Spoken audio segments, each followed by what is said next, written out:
ನಲ್ಲೆಯ ಮನೆಗೆ ಬರುವನಲ್ಲ, ಬಿಲ್ಲು ಹಿಡಿದುಕೊಂಡು ಬಂದನಲ್ಲ. ಯಾಕೆಂತ ಕೇಳೋದು ನಾನು.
ಬಲೆಯ ಏನು ಇವತ್ತಿನ ಪರಿಸ್ಥಿತಿ ಕಾರಣ ಉಂಟು. ಏನದು? ಕಾಲಕ್ಕೆ ಸರಿಯಾಗಿ ಸಿದ್ಧವಾಗಬೇಕಾದ ಪಿಲಿಗಾಲಿಕೆ ನಿನ್ನ ಪತಿಗೆ ಬಂದೊದಗಿದೆ.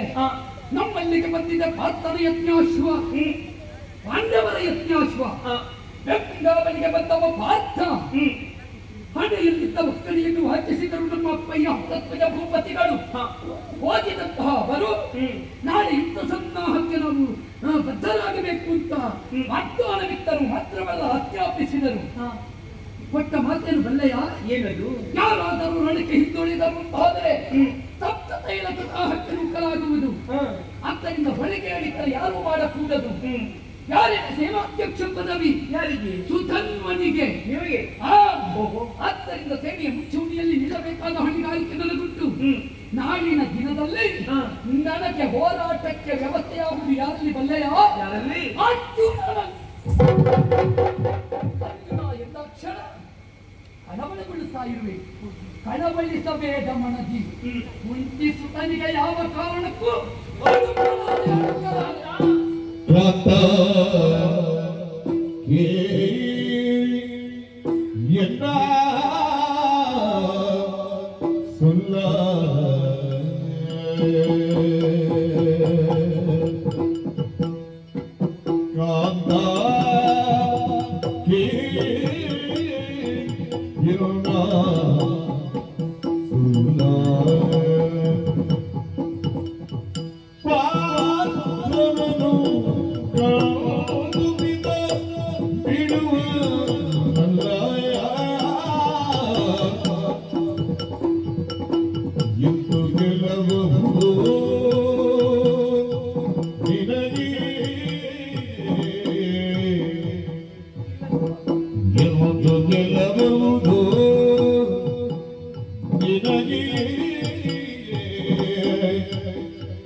ಸತ್ಯ.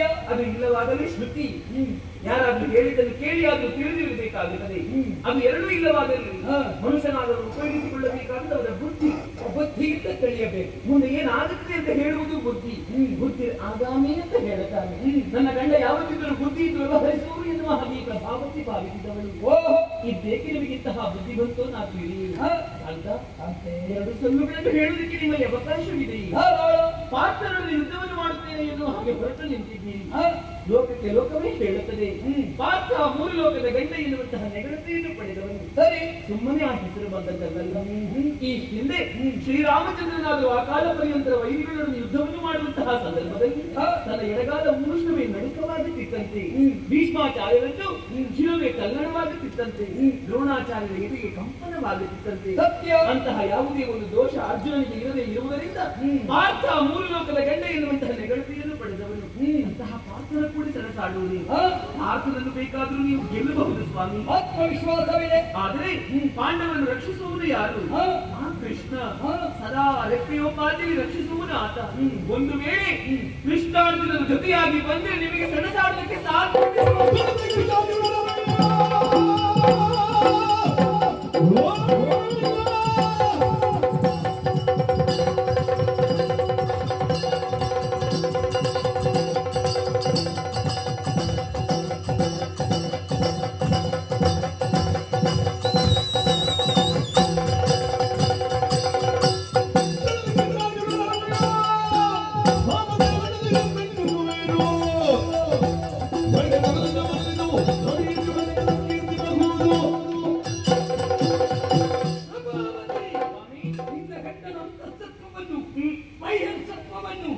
ಅರಿಯದೇ ಹೋದೆಯೇನೆ?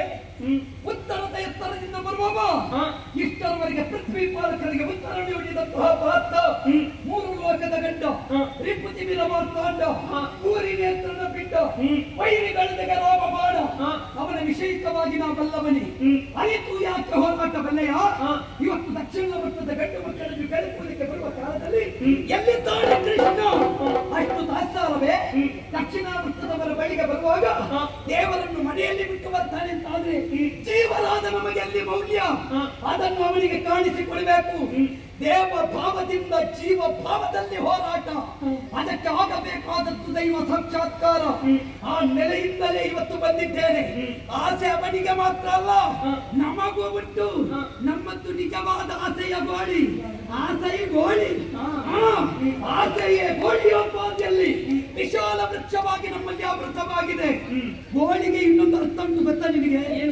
ಆಲದ ಮರ ಅಂತ ಆಲದಲಿಯ ಮೇಲೆ ಪವಡಿಸಿದಂತಹ ಶ್ರೀರಂಗ ಸ್ವಾಮಿಯ ದರ್ಶನಕ್ಕಾಗಿ ನಮ್ಮಪ್ಪ ಎಷ್ಟು ಭಜನೆ ಮಾಡ್ತಿದ್ದಾರೆ ಗೊತ್ತುಂಟ ಆದ್ದರಿಂದ ಅವರ ಜೊತೆಯಲ್ಲಿ ಅವರಿಗೆ ಒಲಿಯದ ಕೃಷ್ಣ ಇವತ್ತು ಪಾರ್ಥನ ಜೊತೆಯಲ್ಲಿ ಬಾರದ ಕೃಷ್ಣ ಬಾರದೆ ಉಳಿದಾನೆ ಒಂದು ವೇಳೆ ಪಾರ್ಥನ ಪಕ್ಷಪಾತಿಯಾಗಿ ಬರ್ತಾನೆ ಸೆಣಸಿ ಕೃಷ್ಣ ಅರ್ಜುನರು ಸಾಹಸದಿ ಸಮರದಿ ಹಿಡಿಮೆತ್ತಿಸುವೆನು ಆಗದೇ ಇದ್ರೆ ತಾನು ಶಾಶ್ವತವೇನಿ ಕೀರ್ತಿಯೇ ಶಾಶ್ವತ ನಾಳಿನ ಪ್ರಪಂಚ ಹೇಳಬೇಕು ಬಂದ್ರು ಅವ ಬೇಗ ಮುಗಿಸಿದ್ರು ಅರ್ಥಪೂರ್ಣವಾಗಿ ಮುಗಿಸಿದಂತಾಗಬೇಕು ಆದ್ದರಿಂದ ನಮ್ಮ ಮುಕ್ತಾಯವು ಅರ್ಥಪೂರ್ಣವಾದದ್ದೇ ನಮ್ಮತ್ತು ಕಾಲನ ಮಿತಿಯೊಳಗೆ ಇದ್ರು ಕಾಲನಾದರೂ ಒಪ್ಪುವ ಮಿತಿಯಲ್ಲಿ ಮುಗಿಸ್ತೇವೆ ಅದಕ್ಕೆ ಬೇಕಾಗಿ ರವಿ ಶಶಿಗಳು ಉಳ್ಳನಕ ಶಾಶ್ವತ ಕೀರ್ತಿ ಉಳಿಯುವಂತಹದ್ದು ಇಷ್ಟು ಆಗದೆ ಹೋಗಲಿಕ್ಕೆ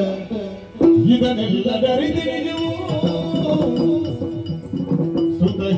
ಸುತಹೀನಗುದಜೋದೆ ಕೈವಲ್ಯವೋ ಇದುವರೆಗೂ ಗಮನವೆನಗೆ ಲಾಲಿಸುವುದು ಅದಜಾಲ ಬೆಳೆ ಮಾಡ್ಕೆಗೆ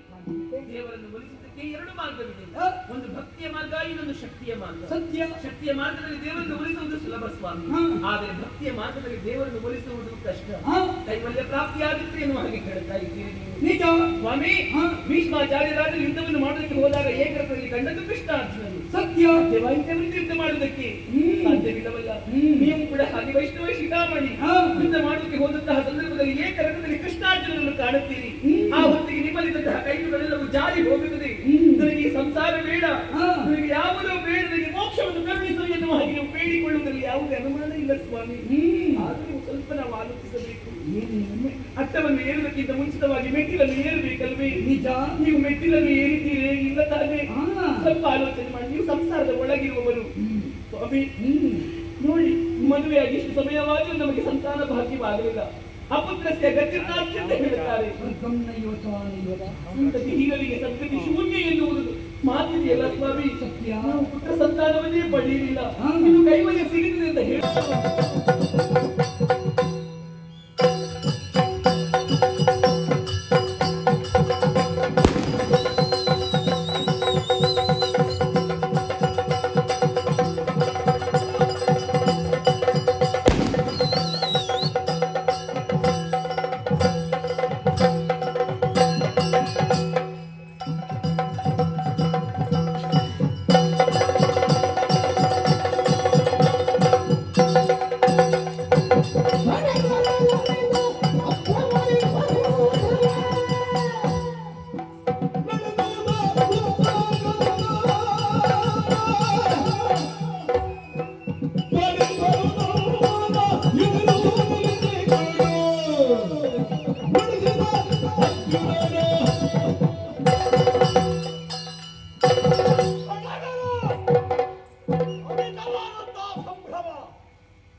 ಈ ಪ್ರದೇಶದ ಬಗ್ಗೆ ನಾನು. ಪರಮಧಾರ್ಮಿಕರಾದ ಸತ್ಯಸಂಧರಾದ ಹರಿಭಕ್ತರಾದಂತಹ ಹಂಸಧ್ವಜ ಇಲ್ಲಿಯ ದೊರೆಯಿದ್ದಾನೆ. ಹರಿಭಕ್ತರಾದಂತಹ ಪಾಂಡವರಿಗೆ ಅವರು ಸಹಕಾರಿಗಳಾಗಿ ಬರುವುದೆಂಬ ಉದ್ದೇಶದಿಂದಲೇ ನಾನು ಕುಳಿತಿದ್ರೆ ನಮ್ಮ ತುರಗವನ್ನು ಬಂಧಿಸಿ ಯುದ್ಧದ ಆಹ್ವಾನ ಕೊಟ್ಟಲ್ಲ ಹುಡುಗ. ಬಲಿದ ವ್ಯೂಹ ಯಾವುದು ಬಲ್ಲಿರ? ಪದ್ಮವ್ಯೂಹ. ದ್ರೋಣಾಚಾರ್ಯ ಶಿಷ್ಯವೃತ್ತಿಯ ಮೂಲಕವಾಗಿ ಬಹಳಷ್ಟು ವ್ಯೂಹವನ್ನು ಬಲಿಯುವುದಕ್ಕೆ ಭೇದಿಸುವುದಕ್ಕೆ ಅರ್ಥ ಮಾಡಿಕೊಂಡವ ತಿಳಿದವರಿದ್ದಾರೆ. ಕರಗತ ಮಾಡಿದ ಅರ್ಜುನ. ನನಗೆ ಸಡ್ಡು ಹೊಡೆದಲ್ವ ಹುಡುಗ, ನಿನಗೆ ಮಾತ್ರ ಗೊತ್ತಲ್ಲ. ನಮಗೂ ಪದ್ಮವ್ಯೂಹ ಬರುವುದಕ್ಕೆ ಪದ್ಮಚಕ್ರಾಣಿ ಉಭಯೋರ್ವ ಭೇದ. ಪದ್ಮ ಹಾಗೂ ಚಕ್ರವ್ಯೂಹಗಳಲ್ಲಿ ವಿಶೇಷ ಭೇದ ಏನೂ ಇಲ್ಲ. ಅಂಥ ಒಂದು ವ್ಯೂಹ ದುರ್ಗವನ್ನು ಬಲಿದು ನಮ್ಮ ತುರಗವನ್ನಲ್ಲಿ ನಿಲ್ಲಿಸಿ ಸಾಮರ್ಥ್ಯ ಉಂಟು ಬಿಡಿಸಿಕೊಳ್ಳಿ ಅಂತ ಹುಡುಗನ ಸವಾಲು. ಹೋದ್ರಲ್ಲ ಇವರೆಲ್ಲ ತಿರತ ಮಹಾರಾಜರು. ಪ್ರದ್ಯುಮ್ನೋ ವೃಷಕೇತವೋ ಕೇತನೋ ನಿಲಧ್ವಜನೆ ಅನುಸಾರವಾದಿಗಳು ಈ ಕಾಲಕ್ಕೆ ರಣರಂಗದಲ್ಲಿ ಹುಡುಗರಲ್ಲಿ ಕಾಳಗ ಮಾಡಿ ಸೋತಿದ್ದಾರಂತೆ. ನನಗೆ ಕೋಪ ಬರಲಿಲ್ಲ ಇಷ್ಟಲ್ಲ ಕೇಳುವಾಗ. ನನಗೊಂದು ಆನಂದ ಆದದ್ದು, ಸಂಭ್ರಮ ಬಂದದ್ದು ನೋಡ್ಬೇಕಂತ ಹುಡುಗರನ್ನು. ಹಾಗಾಗಿ ಹೊರಟರು ನಮ್ಮ ಜೊತೆಗಿರುವುದು ಯಮಲಾಶ್ವರೇ ಮೊದಲಾದವರು ಬೇಡ ಅಲ್ಲಿಯಲ್ಲಿಯೇ ನನ್ನನ್ನು ಅನುಸರಿಸಿ ನನ್ನ ಹಿಂದೆ ಬಂದು ಆ ಹುಡುಗರನ್ನು ಯುದ್ಧವೇ ಮಾಡುವುದಲ್ಲ. ಅವರ ಚಾಕಚಕ್ಯತೆ ಏನು, ವಾಕ್ಚಾತುರ್ಯ ಹೇಗೆ, ಇದೆಲ್ಲ ತಿಳಿಬೇಕು ನನಗೆ. ಹಾಗಾಗಿ ನಮ್ಮ ರಥ ಸಿದ್ಧಾಗಲಿಕ್ಕೆ ಹೇಳಿ ಮಣಿಮಯವಾದ ವರೂತಾಡರಿಗಾಗಲೇ ಸಡಗರ ದಮಿತ ಸಂಭ್ರಮದಿ ವರೂತವ ನಡೆಸುತ್ತಾ ಪಾರ್ಥ ಹೊರಟ ಅಂತ ಹೇಳಿದ್ರಲ್ಲ. ನಮಗೆ ಸಂಭ್ರಮ ಬಂದದ್ದು ಹಾಗೆ ನೋಡಿ ಇವತ್ತು. ಆದ್ದರಿಂದಲೇ ಪಾರ್ಥ ಹೊರಟ ಸಡಗರ ಎಲ್ಲರೂ ನೋಡಿ ಆನಂದಿಸಲಿ. ಈ ಕ್ಷಣವೇ ರಥ ಏರಿ ಆ ಹುಡುಗರನ್ನು ಕಂಡ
ಪುರವಿ, ಏನು ನಿನ್ನ ನೆಗಳ್ತೆ, ಏನು ನಿನ್ನ ಸಾಧನೆ ತಿಳಿಯದೆ ಇದ್ದವನಲ್ಲ ಅರ್ಜುನ.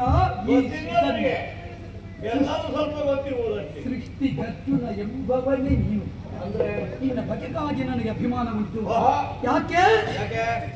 ಹಸ್ತಿನಾವತಿಯಲ್ಲಿ ಹುಟ್ಟಿದ ಪ್ರಬಲ ಪಿಂಡರು ನೀವು ಎನ್ನುವುದನ್ನು ಲೋಕ ಸಮಸ್ತರು ಹೇಳಿಕೊಳ್ಳುವುದನ್ನು ನಾನು ಕೇಳಿಬಲ್ಲೆ. ನೋಡುವ ಸೌಭಾಗ್ಯವನ್ನು ನಿನ್ನನ್ನು ಇವತ್ತು ಸಿಕ್ಕಿತು. ದೈವಾನುಗ್ರಹ ಸಂಪನ್ನರಾಗಿ ಋಷಿಮಂತ್ರ ಸಂಭೂತರಾಗಿ ಲೋಕದಲ್ಲಿ ಕಾಣಿಸಿಕೊಂಡರು. ಋಷಿಕಲ್ಪ ದೇವಕಲ್ಪದ ಸಂಯೋಗವೇ ಒಂದು ರೀತಿಯಿಂದ ಪಾಂಡವರ ಹುಟ್ಟು ಅಂತ ನಾವು ಒಪ್ಪುವವರೇ. ಅಂತಹ ನೀನಿದ್ದು ಕೌರವಾದಿಗಳನ್ನು ಮತಿಸಿ ಬಂದಿರಬಹುದಾದಂತಹ ಯಾವ ತೊಂದರೆ ಉಂಟು ಅದನ್ನು ನೀಗಿಸುವುದಕ್ಕಾಗಿ, ದೋಷವನ್ನು ಕಳೆಯುವುದಕ್ಕೆ ಬೇಕಾಗಿ ಅಶ್ವಮೇಧ ಯಜ್ಞವನ್ನು ಕೈಕೊಂಡಿರಿ. ಅಶ್ವವನ್ನು ಬಿಡುತ್ತಾ ಬಿಡುತ್ತಾ ನಿಮ್ಮ ಅಶ್ವನಮ್ಮ ಪುರವನ್ನು ಸೇರಿದೆ. ಅಶ್ವವ ಕಟ್ಟಿಕೊಂಡಿದ್ದೆವು ನಾವು. ಈ ಸೃಷ್ಟಿಯಲ್ಲಿ ಅರ್ಜುನ ಏನು ಅಂತ ನಮಗೂ ಬೇಕು. ಸೃಷ್ಟಿಗೆ ಅರ್ಜುನವ ಅಂತಾದ್ರೆ ಸೃಷ್ಟಿಯಲ್ಲಿ ನಾವು ಏನು ಅಲ್ವಾ? ಅದುವೇ ನಮಗೆ ಪ್ರಶ್ನೆಯಾಗಿದೆ. ಅದೇ ಪ್ರಶ್ನೆ. ಯಾಕೆ ಗೊತ್ತಾ? ಆಡಾದರೂ ಆನೆಯನ್ನೇ ನೋಡುದು ಈ ಸಲ ತಾಗಿದ್ರೆ ಏನು? ನೀನು ಆನೆಯೇ, ನೀನು ಆನೆ ಪುರದವನೇ. ಆದ್ರೆ ತೊಡಗುವ ಶಬ್ದ ಒಂದೇ ಮತ್ತಿರದಲ್ಲ ಅಂತ. ಆನೆ ಆಡು ಅಲ್ವಾ? ಆದರೆ ಒಂದುಂಟು, ಆನೆಗಾದರೂ ಸಾಮಾನ್ಯ ಪದವಾದ್ರೆ ಅಜಕ್ಕೆ ಬ್ರಹ್ಮ ಎನ್ನುವ ಅರ್ಥ ಉಂಟು. ಶಬ್ದಕ್ಕರ್ಥ ಅಲ್ವಾ? ಆದ್ದರಿಂದ ಶಬ್ದಾರ್ಥಕ್ಕೆ ಸೀಮಿತವೇ ನಮ್ಮ ಹುಟ್ಟು. ಕಾರ್ಯಾರ್ಥದಲ್ಲಿ ಅರ್ಥಪೂರ್ಣವಾಗುತ್ತದೆಯೇ ಎನ್ನುವುದು ಪ್ರಶ್ನೆಯಾಗಿದೆ. ಅದಕ್ಕಾಗಿ ನಿನ್ನಲ್ಲಿ ಆಡಿತು. ಏನು ಕಾರ್ಯಾರ್ಥ ನಿನಗೆ? ಈ ಸೃಷ್ಟಿಯ ಪರಿಣಾಮದಲ್ಲಿ ಏನಾಗಬೇಕಾಗಿ? ಈ ಸೃಷ್ಟಿಯಲ್ಲಿ ನೀ ಏನು ಎನ್ನುವುದನ್ನು ನಾ ಕೇಳಿಬಲ್ಲೆ ಅರ್ಜುನ. ಸೃಷ್ಟಿಗರ್ಜುನ ಅಂತ ನಿನ್ನನ್ನು ಕರೆದದ್ದು ಸುಮ್ಮನೆ ಸ್ವಲ್ಪ ತಿಳಿದಿರಬಹುದು. ಅರ್ಜುನನ ಪೂರ್ಣ ಚರಿತ್ರೆ ನಿನಗೆ ಅವಕಾಶ ಆಗಲಿಕ್ಕಿಲ್ಲ. ಅರ್ಜುನನ ಚಾರಿತ್ರ್ಯವನ್ನು ಕೇಳಿಬಲ್ಲವಲ್ಲ. ನಮ್ಮ ಅಪ್ಪನಿಷ್ಟು ನಾವು ತಿಳಿದಿದ್ದೇವೆ ಅಂತ ಅರ್ಥ ಅಲ್ಲ. ಆದರೂ ನಿನ್ನಲ್ಲಿ ಹೋರಾಟದ ಕಣಕ್ಕೆ ಇಳಿಯುವುದಕ್ಕೆ ಪ್ರೇರಕವಾದದ್ದು ನಿನ್ನ ಚಾರಿತ್ರ್ಯ. ನಾವು ಸೃಷ್ಟಿಯಲ್ಲಿ 3 ಮಂದಿ ಅರ್ಜುನರು ಆಗಿ ಹೋಗಿದ್ದಾರೆ. ಒಬ್ಬ ಕಾರ್ತವೀರ್ಯ ಅರ್ಜುನ, ಮಂಡಲಕ್ಕೆ ಚಕ್ರವರ್ತಿ, 500 ಸತಿಯರ ಜೊತೆಯಲ್ಲಿ ಕಟ್ಟಿದಂತೆ ಹರಿಯುವ ನರ್ಮದೆಗೆ ಒಟ್ಟು. ಅದುವೇ ಅವನ ದೊಡ್ಡ ಸೃಷ್ಟಿ. ಬ್ರಾಹ್ಮಣೋತ್ತಮನ ಕೈಯಲ್ಲಿ ಸತ್ತು ಹೋದ. ಬೇಡತ್ತು ಮಾಡಿದ್ರೆ ಹಾಗೆ. ಅದಕ್ಕಿಂತ ಮೊದಲು ಬ್ರಾಹ್ಮಣರಲ್ಲಿ ಅನುಗ್ರಹ ಪಡೆದವನೇ ಅಲ್ವೇ? ಆದ್ದರಿಂದ ತಪ್ಪು ಮಾಡಿದ್ರೆ ಯಾವ ಶಕ್ತಿಯೂ ನಿಲ್ಲುವುದಿಲ್ಲ ಎನ್ನುವುದು ಚಕ್ರವರ್ತಿಗಳಲ್ಲಿ ಒಬ್ಬನಾದಂತಹ ಕಾರ್ತವೀರ್ಯನ ವಧೆಯಿಂದ ನಮಗೆ ವ್ಯಕ್ತ ಆಗುತ್ತದೆ. ನನ್ನ ನಿಕೇತನ ಬೇರೆ ಅಂತ ಗೊತ್ತವನಿಗೆ. ರಾಮನೇ ಅವನ ಭೀಮನ ಸುಮ್ಮನೆ ಅಂತ ಹೊರಟದಲ್ಲಿಗೆ. ಅದೇ ಅವನೇ ಮಾರ್ಗ ಕಂಡುಕೊಂಡ. ನಾವು ಇದು ನಮ್ಮನೆ ಎನ್ನುವುದನ್ನು ತಿಳಿಯದೇ ಇದ್ದವರಲ್ಲ. ಇದೆಲ್ಲ ಸುಮ್ಮನೆ ನಮ್ಮ ಮನೆ ಅದು ಅಂತ ನಮ್ಮ ಅಪ್ಪಯ್ಯ ನಮಗೆ ಬೋಧಿಸಿದ್ದಾರೆ. ಆದ್ದರಿಂದ ಆ ಮನೆಯವನ ಕುರಿತಾಗಿಯೇ ತರ್ಕಿಸಿ ನಮ್ಮ ಗೌರ ಈಗಲೇ ಮತ್ತೆ ಯಾವಾಗ ಅದು ಯಾಕೆ ಬಲ್ಲೆಯ? ಇನ್ನೊಬ್ಬನು ಒಬ್ಬ ಕೃಷ್ಣನ ಸಾರಥ್ಯವನ್ನು ಹೊಂದಿದವ ಎನ್ನುವುದನ್ನು ಕೇಳಿಬಲ್ಲವರು ನಾವು. ಲೋಕದಲ್ಲಿ ಜೀವ ಸಾರಥಿಯನ್ನು ಪಡೆದವರು 1000 ಮಂದಿ ಸಿಕ್ಕಿಯಾರು. ದೇವ ಸಾರಥಿಯಾದ ಮಾತೆಯನ್ನು ಹೊಂದಿದವರು ಹಲವು ಮಂದಿ ದೊರೆತಾರು. ದೇವನನ್ನೇ ಸಾರಥಿಯನ್ನಾಗಿಸಿದ ಜೀವನೊಬ್ಬ ಇದ್ರದು ನೀನೊಬ್ಬ. ಸೃಷ್ಟಿಗರ್ಜುನನೆಂಬವ ಮಾತ್ರವಲ್ಲ, ಈ ಪ್ರಪಂಚದಲ್ಲಿ ಒಬ್ಬೊಬ್ಬರಿಗೆ ಒಂದೊಂದು ಧರ್ಮ ಕ್ರಮ ಅಂತ ಹುಟ್ಟಾದೀತು. ಆದರೆ ಖಂಡವಾದ ಸನಾತನ ಸಂಸ್ಕಾರ ಸಂಸ್ಕೃತಿಗೆ ದೇಣಿಗೆಯಾಗಿ ಭಗವದ್ಗೀತಾ ಇದನ್ನು ಭಗವಂತನ ಬಾಯಿಯಿಂದಲೇ ಹೇಳಿಸಿ ಈ ಸನಾತನ ಧರ್ಮಕ್ಕೆ ಕೊಟ್ಟ ನಿನ್ನ ಸೃಷ್ಟಿ ಅನನ್ಯವಾದದ್ದು, ಅರ್ಜುನವಾದದ್ದು. ಅಂತಹ ನಿನ್ನ ಸೃಷ್ಟಿಯನ್ನು ಯಾವತ್ತೂ ನಾವು ಮರೆಯಲಾರೆ. ಉಪನಿಷತ್ತೋವಿನ ಅಮೃತ ತುಲ್ಯವಾದಂತಹ ಹಾಲನ್ನು ಪಾನ ಮಾಡಿದವನ ನಿಜ ಸರುವಾಗಿ. ಹೌದು. ಅಂತಹ ಅಮೃತ ರಸದಾರ ಸಿಂಚನೆಯಿಂದ ಪಾಪವನ್ನು ಕಳೆಯಬೇಕಾದ ನೀವು ನಮಗೂ ಪಾಪ ಉಂಟು ಅಂತ ಪಾಪ ಕಳೆಯುವುದಕ್ಕೆ ಅಶ್ವಮೇಧ ಯಜ್ಞವನ್ನು ತನ್ನ ಭಾಗಿಗಳಾಗಿ ಬರ್ತೀರಿಂತಾದ್ರೆ ಈ ಭೂಮಿಯಲ್ಲಿ ನಿಮ್ಮ ಅಂತಸತ್ವ ಏನು ಎನ್ನುವುದನ್ನು ಮನೆಗಲ್ಲಿಗೆ ಹಚ್ಚುವುದೇ ನಮ್ಮ ಕರ್ತವ್ಯ. ಕೇವಲ ಅಷ್ಟೇ ಅಲ್ಲ, ನಾವು ನರೇಶರ ಹೌದಲ್ವ? ಆಜ್ಞೆ ಮಾಡುವವನಿಗೆ ನಮಗೆ ಬರ್ತದೆಯೋ ಬರುವುದಿಲ್ಲೋ, ನಾಳೆ ಲೋಕಾಪವಾದಕ್ಕೆ ತುತ್ತಾಗಕೂಡದು. ಪೀಠವನ್ನೇರಿದಂತ ಧರ್ಮದ ಏನು ಮಾಡಿಲ್ಲ ಅಂತ ಆಕ್ಷೇಪ ಬರಕೂಡದು ಎಂಬ ಉದ್ದೇಶದಿಂದಲೇ ನಾವು ಒಂದು ಪ್ರಕ್ರಿಯೆಗೆ ಹೊರಟದ್ದು. ಧರ್ಮಜನೆನ್ನುವ ನರೇಂದ್ರ ಅವನ ಬಗ್ಗೆ ನಮ್ಮ ಆಕ್ಷೇಪವೇ ಇಲ್ಲ. ಅವನಂತೆ ಮಿಕ್ಕವರು ಇದ್ದಾರೋ ಅನ್ನುವುದೇ ನಮಗೆ ಪ್ರಶ್ನೆ.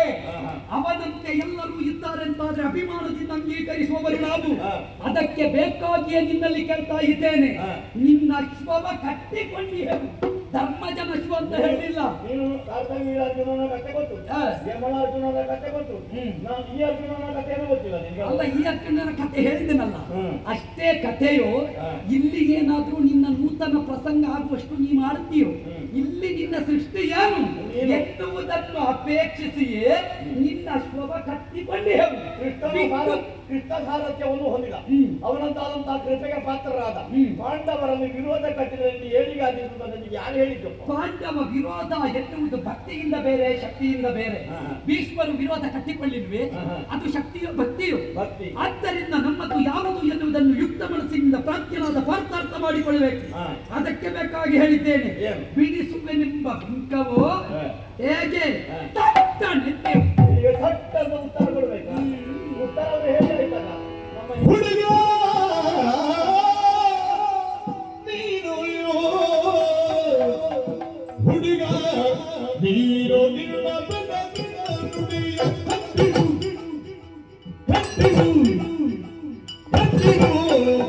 ಹುಡುಗ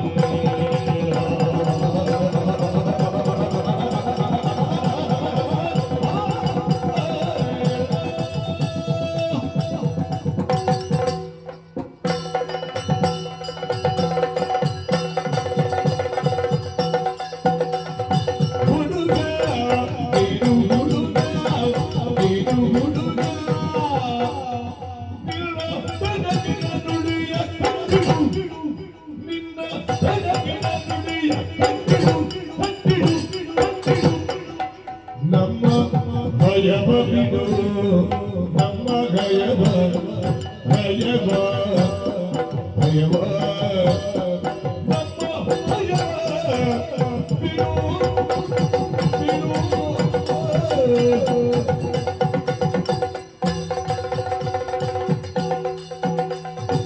ಪಡೆಯೋ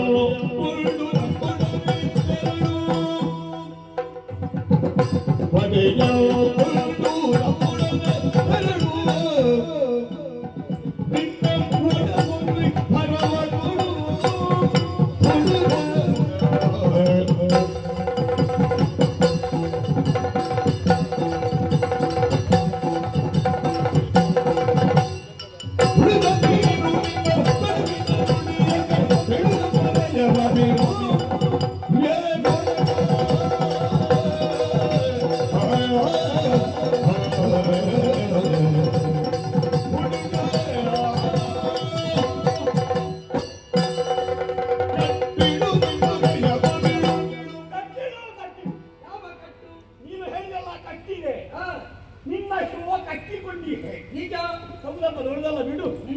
ಈಗ ನೀನು ಕಟ್ಟಿಡ್ಬೇಕು. ನಿನ್ನ ಬೆಳಗಿನ ನುಡಿ ಇದೆಯಲ್ಲ ಅದನ್ನು ಕಟ್ಟಿಡು ಅಂತ ಹೇಳಿ ನಾನು. ಯಾಕೋ ನನ್ನಲ್ಲಿ ಸಂಭಾಷಣೆಗೆ ತೊಡಗಿದ್ದು ನಾನು ಹೇಳಕ್ಕಿಂತ ಮೊದಲೇ ನಮ್ಮ ಹಿರಿಯರಾಗ ಹಿಂದೆ ಇದ್ದಾರಾಗ ಯವನಾಶ್ವನ ನೀಲಧ್ವಜನೆ ಮೊದಲಾದವರು ಅರ್ಜುನನ ಮುಂದೆ ಮಾತಾಡ್ತಾನೆ ಅಂತ ಅವನು ಹೇಳೋದು. ಹೌದು, ಹುಡುಗ ಹುಡುಗ ಅಂತ. ಹುಡುಗ ಆ ಹುಡುಗರನ್ನು ಬೀಳಿಸಿದ್ದನ್ನು ಯಾರು ಹೇಳುದು? ಹೌದಪ್ಪ, ಬಿದ್ದಿದ್ದಾರೆ, ಬರ್ತಾರೆ. ಈ ಮೊದಲು ಬಿದ್ದಿದ್ದಾರೆ ನನ್ನವರು. ಬಿದ್ದಲ್ಲಿ ಅವರೆಂದು ಬಂದಿದ್ದಾರೆ, ಅವರಿಗೆ ಏನು ಸಾಧ್ಯವಾಗುತ್ತದೆ. ಹಾಗೆ ನೀವು ಅದರಿಂದ ಜಯ ಪ್ರಾಪ್ತವಾಗಿದೆ ಎಂಬ ತೀರ್ಮಾನಕ್ಕೆ ನೀವು ಬರಬೇಡ. ಓಹೋ, ನಾನು ಯಾಕೆ ಬಂದೆ? ಅವರೆಲ್ಲ ಹೊರಟು ನಾವು ಹೋಗ್ತೇವೆ ಯುದ್ಧಕ್ಕೆ. ಬೇಡ, ನೀವು ನನ್ನನ್ನು ಅನುಸರಿಸಿ. ನನಗೆ ಹುಡುಗರನ್ನು ನೋಡಬೇಕು ಅಂತ ಆಯ್ತು ನನಗೆ. ಓಹೋ, ಮೆಚ್ಚಬೇಕಪ್ಪ. ಈ ದಕ್ಷಿಣಾಪಥದಲ್ಲಿ ಇಂತಹ ಒಬ್ಬ ವಿಕ್ರಮ ಇದ್ದ ಅಂದಾಗ ಪರಮಾನಂದವಾಯಿತು ನನಗೆ. ಓಹೋ, ಇನ್ನು ಹಾಗೆ ಒಬ್ಬ ಮಗ ಇದ್ದ ನನಗೆ. ದುಃಖ ಬರ್ತದೆ, ಏನು ಮಾಡುವ ಅಂತ ನನಗೆ ನೋಯ್ತದೆ, ಕಣ್ಣು ಮಂಜಾಗುತ್ತದೆ. ಅಭಿಮನ್ಯು ಕುಮಾರ ನನ್ನ ಸುಭದ್ರಲ್ಲಿ ಹುಟ್ಟಿಕೊಂಡ ವೀರಕುಮಾರ ಪಾರ್ಥನ ಮಗ ಎಂಬುದನ್ನು ರಣರಂಗದಲ್ಲಿ ತೋರಿಸಿಕೊಟ್ಟ. ಕುರುಕ್ಷೇತ್ರ ರಣಧಾಮದಲ್ಲಿ ಪ್ರವೇಶ ಮಾಡಿ ಅತಿರಥ ಮಹಾರಥರಿಂದ ಬಲಿಯಲ್ಪಟ್ಟಂತಹ ವ್ಯೂಹದರ್ಗವನ್ನು ಭೇಟಿ ಒಳ ಪ್ರವೇಶ ಮಾಡಿ ಅವನ ಸಾಹಸದ ಕಥೆಯನ್ನು ಕೇಳಿ ನಾನು ರೋಮಹರ್ಷಿತನಾಗಿದ್ದೆ. ವಿರೋಧಿಯ ಬಾಣಾಘಾತದಿಂದ ಕೈ ಕತ್ತರಿಸಲ್ಪಟ್ಟರು ಮುಂದೆ ಬರುತ್ತಿರುವಂತಹ ರಥವನ್ನು ಎಡಕಾಲಿಂದ ತುಳಿ ತುಡಿಗೈದಂತೆ ಆ ಚಕ್ರಕ್ಕೆ ಹಾ. ತನ್ನ ಮುಂಡು ಕೈಯನ್ನು ಸಿಲುಕಿ ಅದನ್ನು ಕರಕರನೆ ಕುಲಾಲ ಚಕ್ರದಂತೆ ತಿರುಗಿಸಿ ಮೂರಕ್ಕೋ ಹಿಡಿ ಕೌರವ ಸೇನೆಯನ್ನು ಕೆಡಹಿದ್ದಾನೆ. ಹೇಳಿ ಬಲ್ಲೆವು ಏನ ನಿಂಪೆನು ಅಭಿಮನ್ಯು ಕುಮಾರನ ಪೌರುಷವ ಅದನ್ನ ಕಲ್ಲಿಗಳ ಹರಹಿದನು ಹಯೋಮೋಹರವ ಜರುಗಿದ ಹೌಕಿ ಹಾಕಿ ಹರಿದನು ಮರತವ ಗುಡಿ ಮಾಡಿದನು ಕಾಲಮಾನಿಲಯಾದ್ರು ವಿಷಮ ಸಮಗಂಧ ಹರಿಯ ಚಕ್ರವೋ ಹರಣದ ಶೂಲವು ಬ್ರಹ್ಮದಂಡವೋ ಚಂಡೀ ದೇವತೆಯ ಕರಾಳಾಯುಧವ ಎಂಬಂತೆ ಕುಣಿದಾಡಿದನ ವೀರ ಪಾರ್ಥಿ.